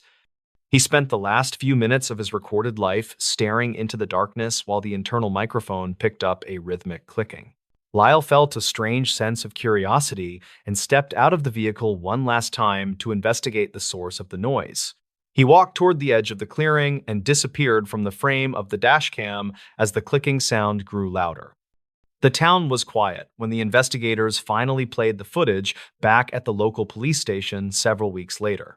The authorities eventually found a working monitor and watched the final 30 minutes of the dashcam file with the volume turned up. He pressed the play button and heard a soft hiss of electronic interference, followed by the sound of a metal door latch. A voice that sounded distant and distorted began to overlap with the audio of the wind blowing through the canyon floor. The figure on the screen moved with a fluid motion that did not match the gait of any hiker they had seen. He spoke with a level of urgency that suggested he was trying to warn someone about a danger approaching from the hills. The footage described how a large shadow would move across the ground even when the moon was hidden behind the thick clouds. Witness statements from 2022 mentioned similar shadows being seen by a group of geologists working in the same sector. Lyle Hendricks reported that he had started feeling a heavy pressure in his chest as the clicking sound moved closer to his car. He believed that something was projecting a frequency that was intended to keep him from leaving the clearing that night. The pressure was reportedly so intense that it caused the glass of the windshield to develop a network of fine cracks. The investigators listened closely as the recording captured the sound of heavy scratching against the undercarriage of the abandoned truck. Lyle stopped moving for several seconds, and the only sound on the tape was the rapid clicking of a strange biological mechanism. The camper whispered that he could see a tall shape standing just beyond the reach of the high beam lights of the truck. He claimed that the visitors were waiting for the battery to die so the clearing would be in total darkness. The scratching was persistent and moved from the tires up to the roof of the vehicle with incredible mechanical precision. The investigation into the disappearance of Lyle Hendricks had originally concluded that he likely fell into a deep canyon crevice while hiking. However, the details on the dashcam suggested that the camper was being actively hunted by something that understood how his technology worked. The sheriff paused the video and looked at the timestamp, which showed that the camera stopped recording at exactly 3 in the morning. He felt a chill run down his spine as he realized the clicking on the recording matched the heartbeat of a person. The sound was sharp and sounded like bone striking against the metal frame of the heavy silver truck. The final few seconds of the video contained a frantic glimpse of a hand reaching toward the lens from the outside. Lyle shouted that the light in the sky was getting larger and was drawing the oxygen out of the surrounding air. He mentioned that he was going to try and run toward the cave system he had photographed earlier that same day. The recording ended abruptly with a bright flash of white light and the sound of the car alarm being triggered. Silence filled the room of the station as the screen turned black, without any more images of the canyon or Lyle. The sheriff contacted the Forest Service the next morning to share the evidence he had recovered from the internal storage of the camera. A technician named Silas Vance examined the digital files and confirmed that the footage had not been tampered with or edited. They returned to the site of the clearing together to look for the cave system Lyle mentioned in his final words. The desert seemed empty under the afternoon sun, but the feeling of being watched remained heavy on their tired minds. They found a small metal box buried in the sand that contained a series of sketches and a broken lens. The sketches showed detailed drawings of a craft that looked like a polished stone floating just above the jagged canyon floor. One image captured a figure standing in the doorway of a cave with glowing patterns etched into its gray, translucent skin. Silas noted that the broken lens had a residue on it that glowed when exposed to an ultraviolet light source. They realized that Lyle Hendricks had not simply wandered off, but had been documenting a presence that has been here since 1900. The patterns on the sketches seemed to shift when the men looked at them from a different angle in the light. The authorities closed the case officially, but the dashcam footage remains in a high-security evidence locker at the county office. The family of Lyle Hendricks often thinks about the quiet photographer and the warning he tried to leave behind for others. The video serves as a haunting reminder that the desert holds secrets that are better left undisturbed by those who carry cameras. He no longer explores the high desert because the clicking sound still echoes in the back of his mind at night. The clearing remains empty and avoided by locals, but the dashcam still holds the final warning of 2022. Why this mountain road is closed every winter. The high-elevation passes of the northern Sierra Range are subject to weather conditions that can bury a heavy semi-truck in minutes. Local highway department records indicate that one specific stretch of blacktop near the granite peaks has remained gated since 1988. Silas Vance was 56 years old and worked as a lead safety inspector for the Regional Department of Transportation Division. He had spent 30 years evaluating road stability, but he always felt a strange pressure in his ears near the summit. Silas arrived at the lower gate during a gray morning in November with a simple goal to check the seasonal locks. The air was thin and carried the scent of frozen stone and the metallic tang of an approaching heavy snowstorm. He drove his four-wheel drive pickup toward the restricted zone and noticed the pavement was covered in thin black ice. The first strange detail was that the road surface appeared to be steaming despite the temperature being well below the freezing point. Silas saw that the heat was coming from the center line and it was melting the ice in a perfect path. He checked the thermal sensors on his dashboard and found that the asphalt was radiating nearly 90 degrees of localized heat. Silas stopped the truck and walked to the edge of the guardrail to see if there were any underground steam pipes. The maintenance logs showed no geothermal activity in this sector, and no utility lines had been buried beneath the remote mountain road. Silas looked down the steep embankment and saw that the snow was completely gone from a circular patch of rocky earth. He assumed it was a chemical reaction from the road salt, but the smell in the air was sweet and floral. An hour later, Silas found a set of heavy equipment tracks that led away from the road and into the trees. These tracks did not match any of the department plows or the standard tread of a modern commercial or civilian vehicle.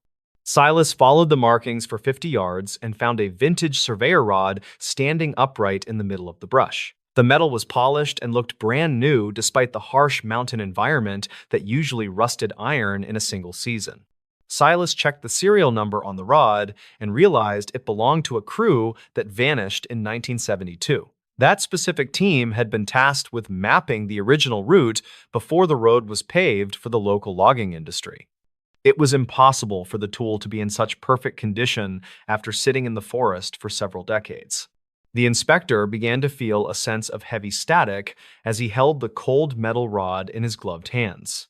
He decided to return to his truck and check the archived radio logs from the year the surveyor crew went missing. Silas heard a recording of a man named Elias who was calling for a location check during a sudden whiteout storm. Elias reported that the road was turning beneath his feet and that the mountain was moving like a massive living thing. Silas felt a chill when he realized the voice on the old tape sounded remarkably clear and lacked any background wind. He looked at the rod again and noticed that it was vibrating with a low frequency that made his teeth ache.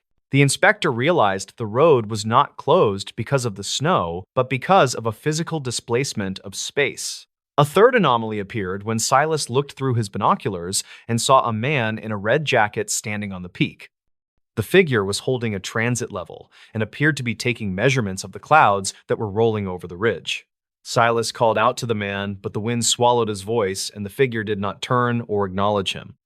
The man moved with a rhythmic and mechanical grace that suggested he was following a very specific set of internal instructions.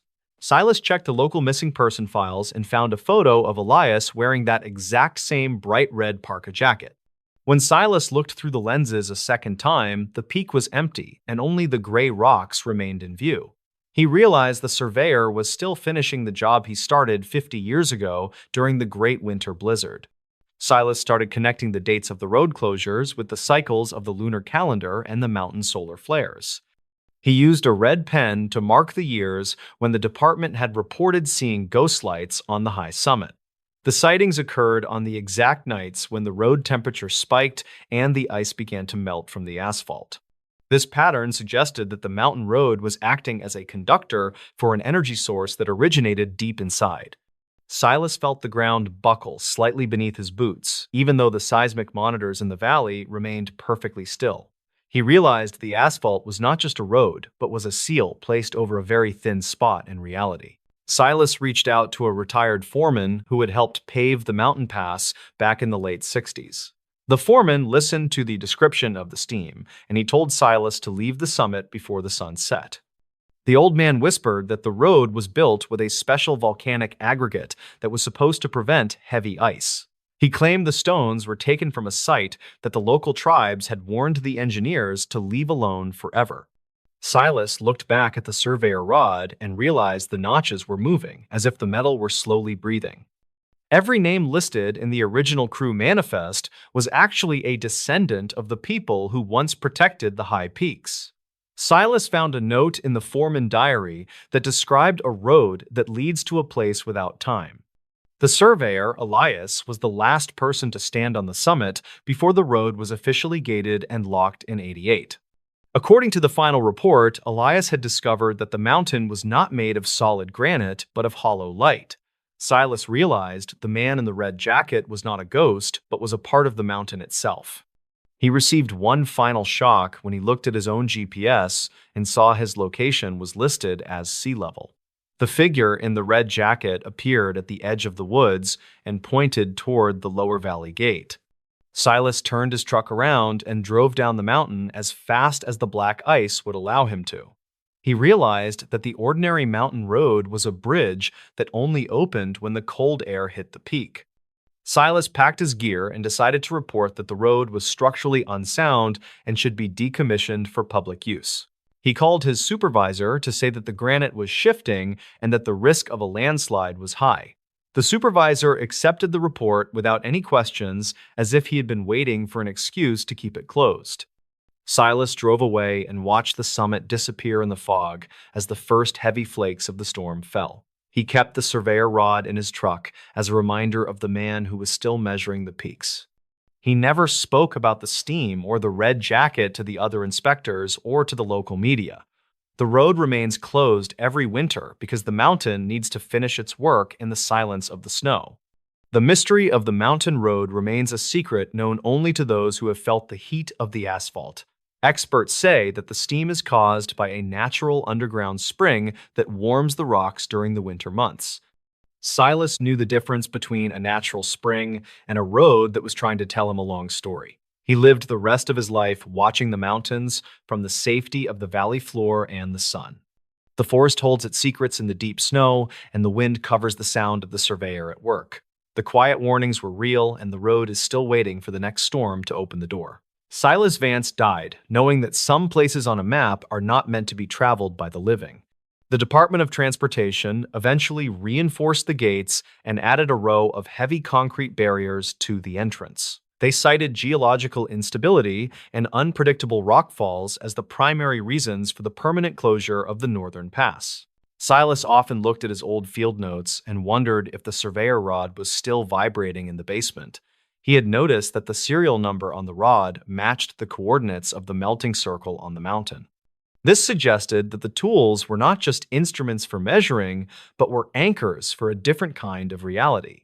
The red jacket had become a legend among the younger rangers who claimed to see flashes of color in the fog. They spoke of a man who looked through a transit at things that were not yet built in the valley. Historical archives from the county museum revealed that several other roads in the region had been closed for similar reasons. Most of these trails led to ancient quarries where the stones were supposedly restless and warm even in the dead of winter. Silas had suspected that the entire mountain range was connected by a network of energy that the road had accidentally tapped. He spent his final months writing a manuscript that explained the relationship between the blizzard and the magnetic shifting. The pages were filled with diagrams of the surveyor rods and the way they aligned with the stars above. He knew that his work would likely be dismissed as the ramblings of an old man who spent too much time alone. Yet he felt a sense of peace, knowing that he had documented the pattern for the next inspector. Whenever a heavy storm approaches the valley, the residents look up at the dark silhouette of the jagged mountain range. They see the faint glow of the summit, and they know that the road is busy with the work of ghosts. The snow falls in thick blankets that cover the tracks of the man in the red jacket until spring. Silas had left instructions to have his ashes scattered at the base of the ridge near the lower gate. He wanted to be part of the mountain that he had spent so many years trying to understand and map. The road is just a line on a map, but it is also a boundary between the known and the unknown. The gates remain locked, but the measurements continue every single time the temperature drops below the freezing point. The mountain is alive, and it is still waiting for the survey to be finished by the man in red. What happened in this roadside motel was never reported. Local police files from 1996 contain a series of strange reports about a motel on Highway 8. Most of these official documents were never released to the public because the findings were considered too strange for print. Lyle Thorne was a 42-year-old insurance investigator who specialized in finding high-value missing property. He spent most of his life driving through rural counties and staying in places that most people would usually avoid. One rainy Tuesday in October, he was looking for a place to rest after a long day of tedious work. The Sunnyside Inn sat on a quiet stretch of road that felt far away from any major town or city. Lyle pulled his sedan into the gravel lot and noticed that the neon sign was flickering in the dark woods. There were only two other cars parked in front of the long row of identical blue doors near the office. He checked into room 14 and paid the elderly man at the desk with $20 in crisp cash.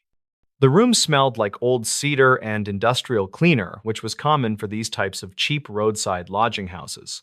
Lyle set his briefcase on the desk and decided to record his daily notes before he went to sleep tonight. He turned on his portable tape recorder and started describing the mundane details of his latest insurance claim in the city. A sharp, metallic scratching sound coming from behind the wall made him stop talking in the middle of a sentence. He looked at the thin floral wallpaper and realized the sound was moving slowly from the ceiling toward the floor. Lyle walked over to the wall and pressed his ear against the cold surface to hear what was happening inside. He heard a soft, rhythmic thumping that sounded like a heavy heart beating against the wooden frame of the building. The investigator decided to walk outside to see if there was any maintenance work being done on the exterior wall. The gravel lot was completely empty, and the two cars he saw earlier were now gone without making any sound. He looked at the window of room 15 next door, but the heavy curtains were shut tight against the night. Lyle walked back into his room and noticed that his tape recorder was still running on the small wooden desk. He picked up the device and rewound the tape to see if the scratching sound had been caught on audio. When he pressed play, he did not hear his own voice or the scratching sounds from the thin motel walls. Instead, he heard a recording of a man and a woman having a very quiet conversation about a hidden basement. The voices on the tape sounded like they were standing right next to the microphone in the empty motel room. Lyle checked the recorder for any signs of tampering, but the device was exactly where he had left it earlier. He knew that his recorder had not been out of his sight since he entered the Sunnyside Inn that evening. The woman on the tape mentioned that the floorboards in room 14 were the only way to reach the stairs. Lyle looked down at the stained brown carpet and felt a chill go down his spine in the quiet room. He moved the heavy desk aside and peeled back a corner of the carpet to see what was underneath it. There was a small brass ring attached to a square piece of plywood that had been cut into the floor. He pulled the ring, and the wooden hatch opened with a loud groan that echoed through the small guest room. A narrow set of concrete stairs led down into a dark space that was not visible from the outside. Lyle grabbed his heavy flashlight from his briefcase and began to climb down into the hidden area beneath the motel. The air in the basement was cold and dry, which felt very different from the humid October air outside. He shone his light around the room and saw shelves filled with hundreds of small black boxes and white envelopes. Each box had a date and a room number written on the side in faded black ink from past years. Lyle reached for a box labeled 1984 and found a collection of personal items and Polaroid photos inside. There were driver licenses and wedding rings and small toys that looked like they belonged to families who stayed here. He realized that none of these items were mentioned in any of the local police reports he had ever read. He found a ledger on a nearby table that listed names of guests next to a column titled Final Status. Most of the entries in the ledger ended with the word processed, which made Lyle feel a deep sense of dread. He heard the sound of the blue door to room 14 opening directly above his head in the quiet motel. Lyle turned off his flashlight and crouched behind a stack of wooden crates to stay hidden in the thick darkness. He heard heavy footsteps walking across the floorboards and then the sound of the carpet being pulled back again. A bright beam of light shot down into the basement as the elderly manager peered into the dark square hole. The manager was holding a long iron bar, and he started to climb down the concrete stairs with slow movements. Lyle saw the man stop at the bottom of the stairs and look directly toward the crates where he was hiding. The manager whispered that he knew someone was down there because the ledger had been moved from its original spot. Lyle waited until the man turned his back, and then he bolted for the stairs with every ounce of energy. He scrambled up the concrete steps and pushed past the manager who tried to grab his leg in the dark. Lyle reached the guest room and ran out the front door into the pouring rain without looking back at all. He jumped into his car and drove toward the nearest town until he found a gas station with bright lights. He called the county sheriff from a payphone and explained that he had found a hidden room at the motel. The sheriff arrived 30 minutes later and followed Lyle back to the Sunnyside Inn to investigate the strange hidden basement. When they arrived at the property, they found that the gravel lot was empty and the neon sign was dark. The office was locked, and the manager was nowhere to be found when the sheriff knocked loudly on the door. They entered room 14 and pulled back the brown carpet, but they found nothing but solid subflooring and old nails. There was no brass ring and no wooden hatch and no sign that a hidden basement had ever existed there. The sheriff looked at Lyle with a look of deep suspicion and asked if he had been drinking that night. Lyle pulled the small black box from his jacket pocket to show the officer the evidence he had taken earlier. He opened the box, but instead of jewelry or photos, it was filled with nothing but gray dust and dirt. The sheriff told Lyle to go home and get some rest before he decided to file a false report charge. Lyle drove away, but he kept the tape recorder in the passenger seat as he headed toward the next city. He pressed play on the device to hear the mysterious voices one last time before he reached his own house.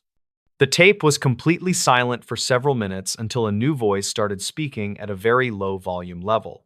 It was his own voice, but it was describing the basement and the ledger in the past tense, like history. The recording ended with the sound of a heavy wooden hatch closing and a brass ring hitting the floorboards softly. Lyle looked in his rearview mirror and saw a pair of headlights following him at a very long distance behind. He realized that the things he saw in the motel were never meant to be reported to the local authorities. The Sunnyside Inn was torn down 2 years later to make room for a new highway expansion through the county. Construction crews found nothing unusual in the soil, and no records of a basement were found in the city archives.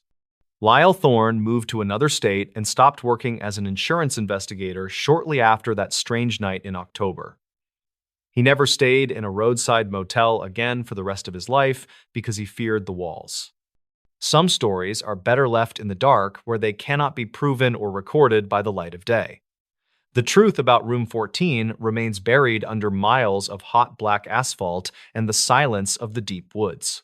The missing tape found inside an abandoned ranger station. In the late summer of 1984, a local hiking group discovered a small cabin hidden deep within the woods.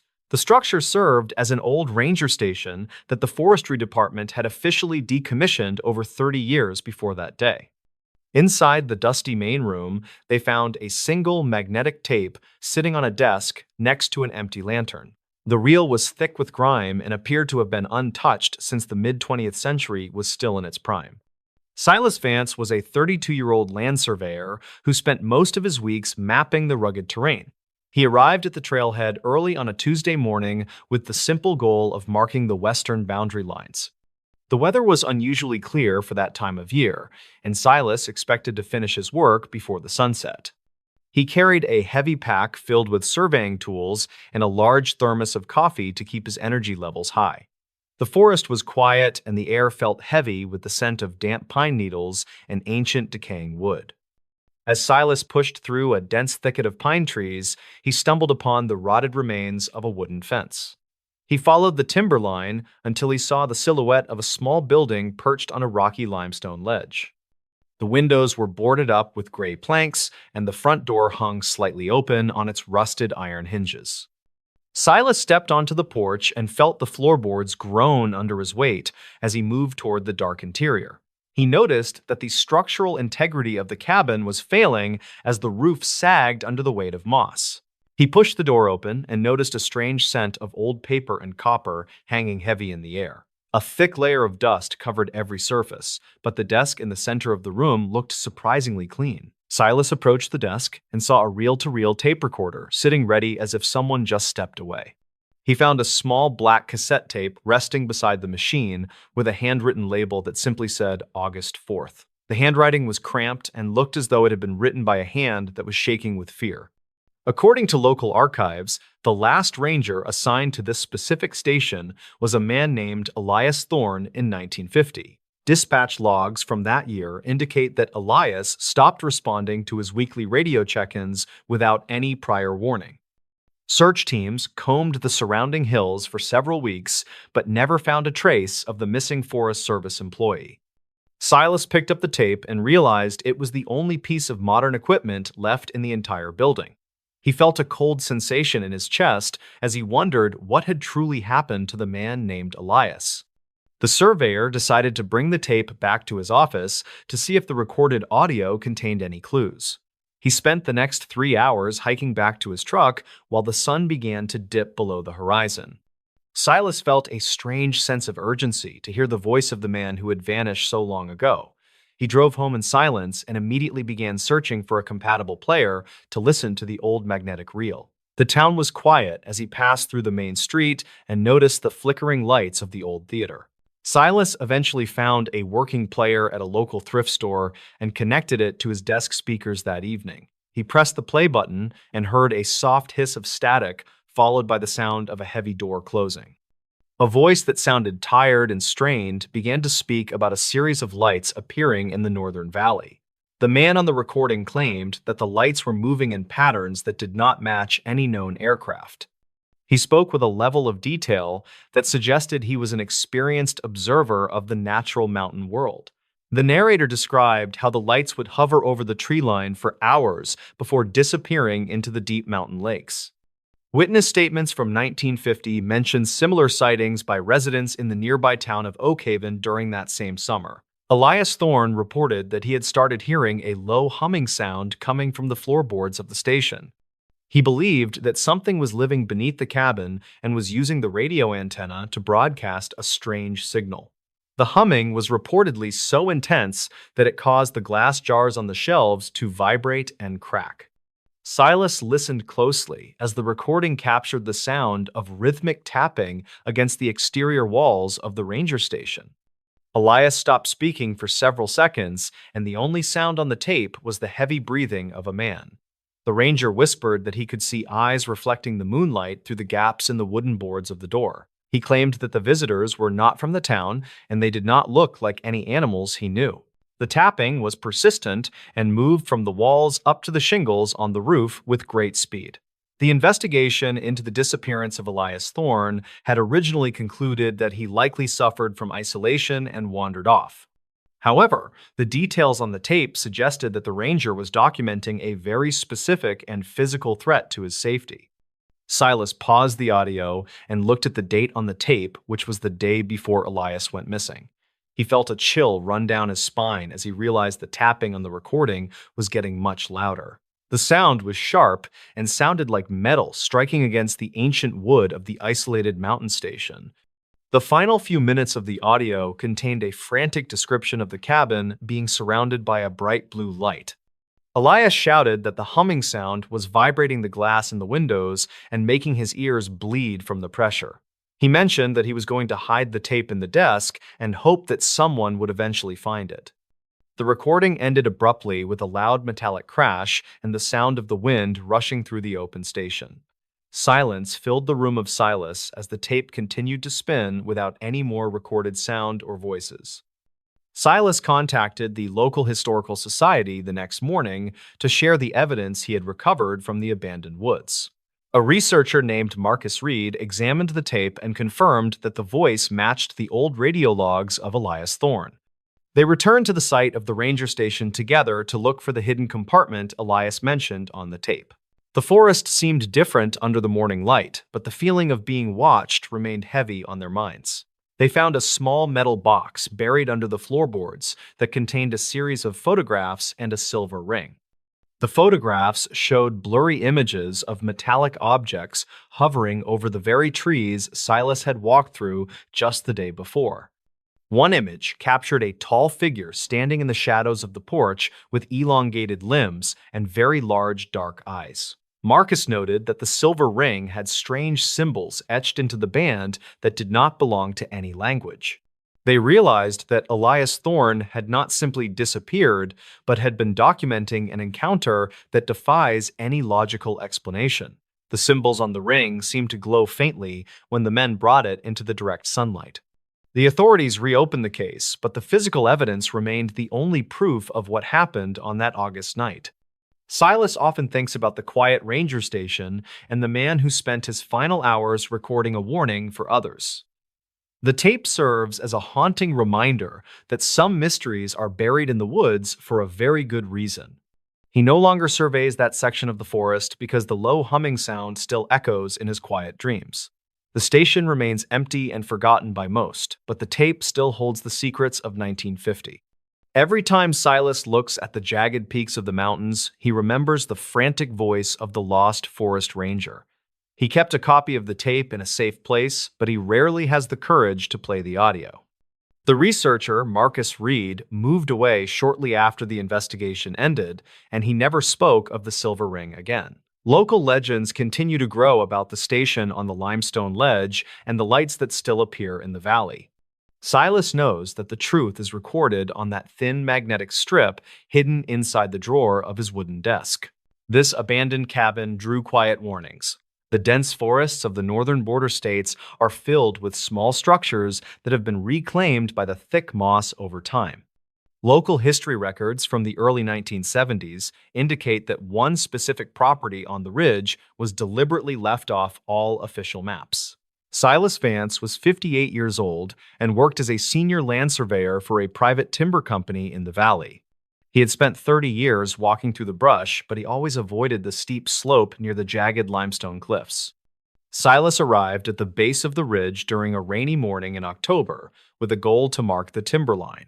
The air was heavy with the scent of damp pine needles and the distant sound of the rushing mountain river below. He pushed through a thick stand of cedar trees and found the cabin standing in a small and unnervingly quiet clearing. The first strange detail was that the cabin appeared to be built from timber that did not grow in this specific region. Silas saw that the logs were a dark and heavy species of wood that usually only exists in much higher altitudes. He checked his handheld GPS unit and found that the signal was bouncing wildly between different coordinates in a fast pattern. Silas moved toward the front door and noticed that the wood had been carved with hundreds of small and precise notches. The local sheriff had once told Silas that the old cabin was a place where people went when they wanted to vanish. This warning had seemed like a simple campfire story until Silas saw the heavy iron locks on the outside of the door. Silas assumed the locks were meant to keep animals out, but they were positioned to keep something from pushing the door open. An hour later, Silas found a rusted metal box buried under a pile of rotted firewood near the back porch steps. This box contained a stack of black and white photographs and a small diary wrapped in a piece of red fabric.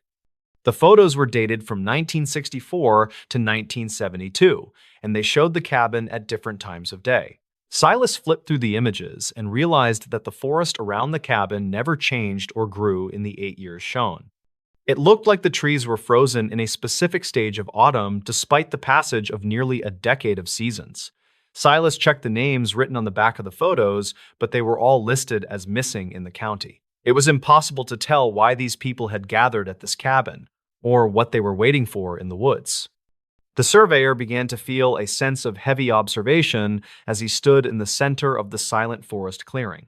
He decided to open the diary to see if it contained any explanation for the strange notches on the exterior logs. Silas read the entries and found that the writer was a man who claimed the cabin was not always physically there. The man wrote that the structure would appear during the heavy fog and then vanish when the sun hit the high ridge. Silas felt a chill despite his heavy wool coat because the handwriting looked exactly like the notes from the old dispatcher files. His mentor had mentioned a surveyor named Elias, who disappeared on this ridge during a storm in 1972. Elias had been tasked with marking the same timberline that Silas was currently standing on during this rainy autumn. A third anomaly appeared when Silas looked through the dusty window and saw a table set for a very large meal. The plates were filled with food that looked fresh and steaming, even though the cabin had been abandoned for many years. Silas placed his hand on the glass and found that the window was vibrating with a low and steady electrical hum. One specific chair at the head of the table was pulled out as if someone had just stood up to leave. This chair faced a wall that was covered in a massive map of the stars that were not currently visible. Silas asked himself why a simple woodsman would need such a complex understanding of the movement of the celestial bodies. When Silas looked back at the forest, he saw a man in a red jacket standing near the cedar trees. Silas started connecting the dates in the diary with the records of the great blizzard that hit the valley years ago. He used a red pen to mark the nights when the local residents had reported seeing strange lights on the ridge. The lights occurred on the exact same nights that the missing persons had last been seen by their family and friends. This pattern suggested that the cabin was acting as a beacon or a doorway for something that moved in the dark. Silas felt the ground shake under his heavy boots, even though there were no active fault lines in this mountain range. He realized the cabin was not a shelter, but was a fixed point for a signal that was being broadcast. Silas reached out to a retired park ranger who had patrolled this sector back in the late 1960s. The ranger listened to the description of the red fabric, and he told Silas to leave the ridge immediately without looking back. The old man whispered that the cabin was built on a pocket of air that did not belong to this world. He claimed that the notches on the logs were a countdown that had been running for over 50 years of time. Silas looked back at the diary and realized the numbers were counting down to the exact date of the current afternoon. Every name listed in the county archives was actually a witness who had seen the cabin appearing through the thick gray fog. Silas found a page that described a man who would come to finish the survey and take the final measurements. The surveyor Elias was the last person to sign the diary before the entries stopped in the winter of 72. According to the final note, Elias had discovered that the cabin was the source of the magnetic interference in the area. Silas realized the man in the red jacket was not a ghost, but was a projection of the lost surveyor himself. He received one final shock when he looked at his own compass and saw the needle spinning in a perfect circle. The figure in the red jacket began to walk toward the cabin door with a steady and very mechanical rhythm. Silas turned away and ran back toward the river as the fog began to swallow the entire ridge in white. He realized that the ordinary cabin was a trap for anyone who tried to map the secrets of the mountain.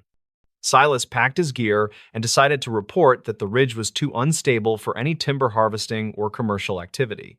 He called his supervisor to say that the coordinates were blocked by limestone deposits that interfered with the radio signal. The supervisor accepted the report without any further questions, as if he were relieved to finally close the folder forever. Silas drove away and watched the mountain peak disappear in the clouds as the first heavy rain began to fall. He kept the red fabric in his pocket as a reminder of the man who was still marking the lines. He never spoke about the cabin to the other surveyors or to the people who lived in the valley. The property was officially designated as a protected wilderness area, but the logs remained there in the deep and quiet. The mystery of the abandoned cabin remains a secret known only to those who have felt the vibration in the ground. Experts say that the mountain air can cause a person to lose their sense of direction and see strange things. Silas knew the difference between a natural fog and a structure that existed between the ticks of a mechanical clock. He lived the rest of his life watching the weather reports for any mention of the ridge and the fog. The forest holds its secrets in the deep roots, and the wind covers the sound of the tapping on wood. The quiet warnings were real, and the cabin is still waiting for the next person to find the path. Silas Vance died, knowing that some lines on a map are not meant to be crossed by any living man. The timber company eventually sold the rights to the land to a private conservation group that promised to keep it wild. They had seen the reports filed by Silas and decided that some areas were better left untouched by modern development. The cabin remains hidden by the fast-growing brush and the thick blankets of snow that fall every single winter. Hikers occasionally report a faint hum coming from the ridge, but they are usually warned to stay on the main trails. The local historical society keeps a small file on the surveyor Elias, but it is restricted to high-level researchers. Silas had left a map behind that showed exactly where the cabin was, but he had crossed it out. He knew that documenting the location was a danger to anyone who might feel tempted to solve the mystery. The air on the ridge stays colder than the surrounding forest, even during the peak of the summer heat in July. Animals avoid the clearing, and birds do not build nests in the branches of the cedar trees that surround the cabin. The surveyor rod that Silas found was never officially turned in to the authorities because he feared what they would do. He buried it in his own backyard under a foot of concrete where it could no longer send out a signal. The red jacket continues to be seen by those who are lost in the woods during the heavy autumn rains. They say the man helps them find their way back to the river before the fog takes the cabin away. It is a cycle that has no beginning and no end in the long history of the mountains. The records of the missing persons were never updated because no remains were ever found on the ridge or nearby. The families eventually moved away, but they always left a light on in case their loved ones finally came home. Silas had realized that the cabin was a place of waiting where time did not function like a straight line. He understood that the people in the photos were still sitting at that table in a different version of today. The stars on the wall map were a guide for a journey that was not meant to be taken on foot. The notches on the logs will eventually reach zero, and the cabin will become a permanent part of the ridge. Silas Vance died at the age of 84 with a smile on his face and a compass in his hand. The woods are deep and full of things that we were never meant to understand with our limited human logic. The warnings were quiet because the truth was too loud for the residents of the small valley to hear clearly. Every time a surveyor goes out to mark a new line, they feel the eyes of the mountain on them. They know that the past is always just a few steps behind them in the thick fog of the forest. The story of Silas and Elias is told in whispers during the long nights of the northern winter storms. It is a reminder that the world is much larger and stranger than any map could ever hope to show. The abandoned cabin stands in silence while the wind carries the sound of a surveyor marking the wooden logs. The strange events linked to a winter motel. The isolated stretch of highway leading toward the northern peaks remained a silent witness to the brutal winters of the territory. A single automated security camera sat perched atop a weathered steel pole near the remote boundary of a roadside motel. This specific device was programmed to take a high-resolution photograph every 60 seconds to monitor the vacant parking area. Local law enforcement rarely checked the digital archives unless a significant incident or a missing traveler was reported in the area.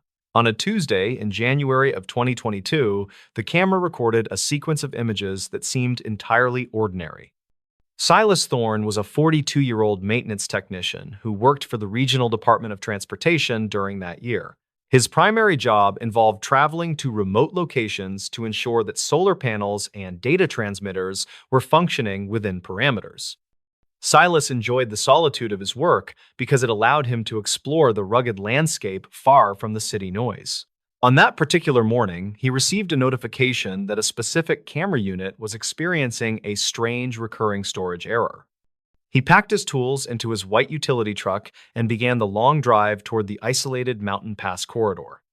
The drive took nearly 3 hours, and the fog hung low over the dense canopy of ancient cedar and fir. Silas reached the base of the pole and connected his rugged laptop to the diagnostic port located inside the box. He noticed that the hard drive was almost full of temporary files that should have been deleted automatically every month. The system was lagging because it was struggling to process a series of photographs taken during a recent heavy snow. Silas decided to download the final batch of images before he cleared the memory and reset the internal software. As the progress bar moved across his screen, he scrolled through the thumbnails to ensure the lens was still focused. He saw the familiar gray pavement and the blurred shapes of passing cars that moved through the frame at speeds. One image from 3 nights prior caught his eye because the background lighting looked different from the photos around. A small white sedan was parked on the narrow shoulder of the road just past the edge of the motel. The car had its hazard lights on, and the driver's side door was left standing wide open toward the forest. Silas felt a slight chill because that section of the highway was known for having absolutely no cellular phone service. He clicked on the next photo in the sequence to see if the driver was standing near the vehicle alone. The white sedan was still there, but the open door was now closed, and a dark figure stood near the trunk. The figure appeared to be reaching into the dense brush, and it was pulling something heavy out from the shadows. Silas zoomed in on the grainy pixels until he could see the silhouette of a large and dusty camping trunk.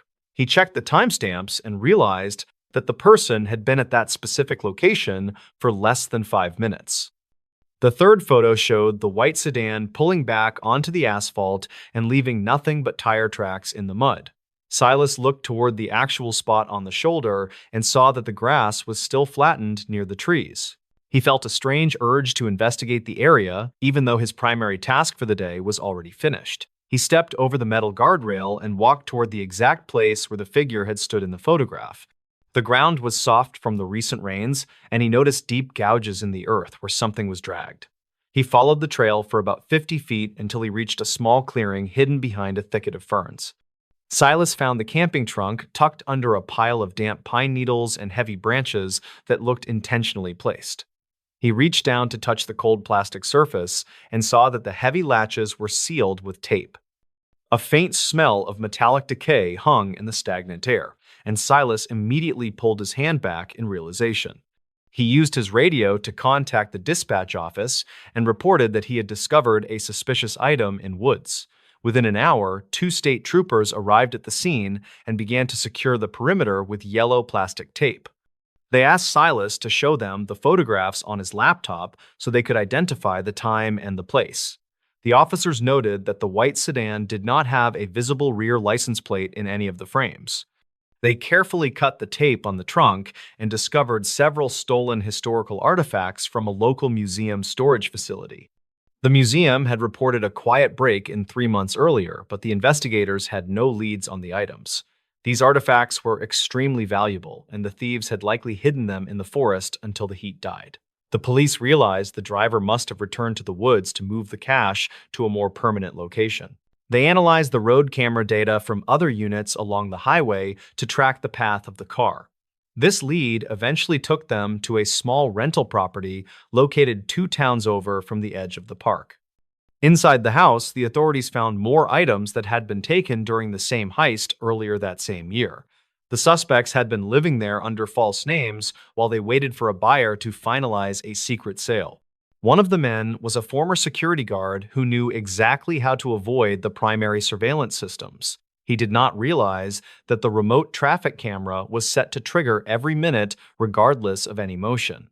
His simple mistake of parking in that specific spot had provided the only evidence needed to solve the entire case. Silas returned to his office that afternoon and felt a sense of pride for paying attention to the small details. Most people would have deleted the corrupted files without looking at the images because it was a routine maintenance job. The winter motel was now clear of the mystery, and the historical treasures were returned to their rightful cases. He continued his work across the mountains and always looked a little closer at the photos from the lonely road. Sometimes the most important things are hidden in the background of a world that is always moving too fast. The automated camera still stands on its steel pole and records the passage of time 1 frame at a time. It captures the fog and the trees and the occasional car that travels through the silence of the deep woods.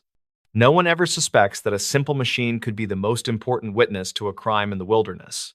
Silas knows that every photograph tells a story if someone is willing to take the time to look. He drives the highway with a new perspective and watches the shadows for anything else the lens might catch. Final footage from the camera reportedly showed that the suspects had used the motel as a temporary landmark for their activities. Witness statements gathered later mentioned a white sedan frequenting the area during the hours after midnight when the highway was empty. Dispatch logs confirmed that no service calls had been placed from that vicinity for over 48 hours before the find. The investigation concluded that the thieves had intended to smuggle the artifacts across the northern border by the end of winter. This case remains a prominent example of how routine data maintenance can expose secrets hidden in plain sight for years. The recovered items were documented in archived calls between the museum and the Regional Recovery Task Force as being priceless.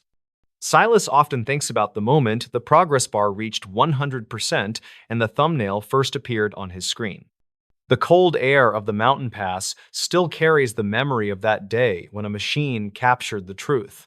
He continues to maintain the network of cameras with a diligence that ensures no detail is ever truly lost.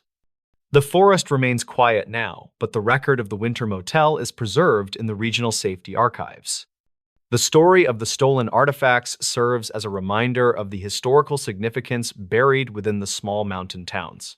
Students now visit the museum to see the displays that were nearly lost to the black market forever. The regional board implemented new protocols to review all storage errors manually to prevent similar incidents from going unnoticed. Silas is often cited in training sessions as the primary example of a technician who performed his duty with excellence. The highway continues to wind through the pines, and the camera continues to click in the silence of the night. Every minute, a new frame is added to the digital history of the Northern Corridor for the safety of all. The record of the world grows steadily as the machines watch over the lonely places where humans rarely venture alone. Silas knows that the truth is always there, waiting to be found by someone with the patience to look closely. The mystery of the winter motel is solved, but the watch over the mountain highway will never truly come to an end. The silence of the pines is now filled with the knowledge that the past is finally safe and secure.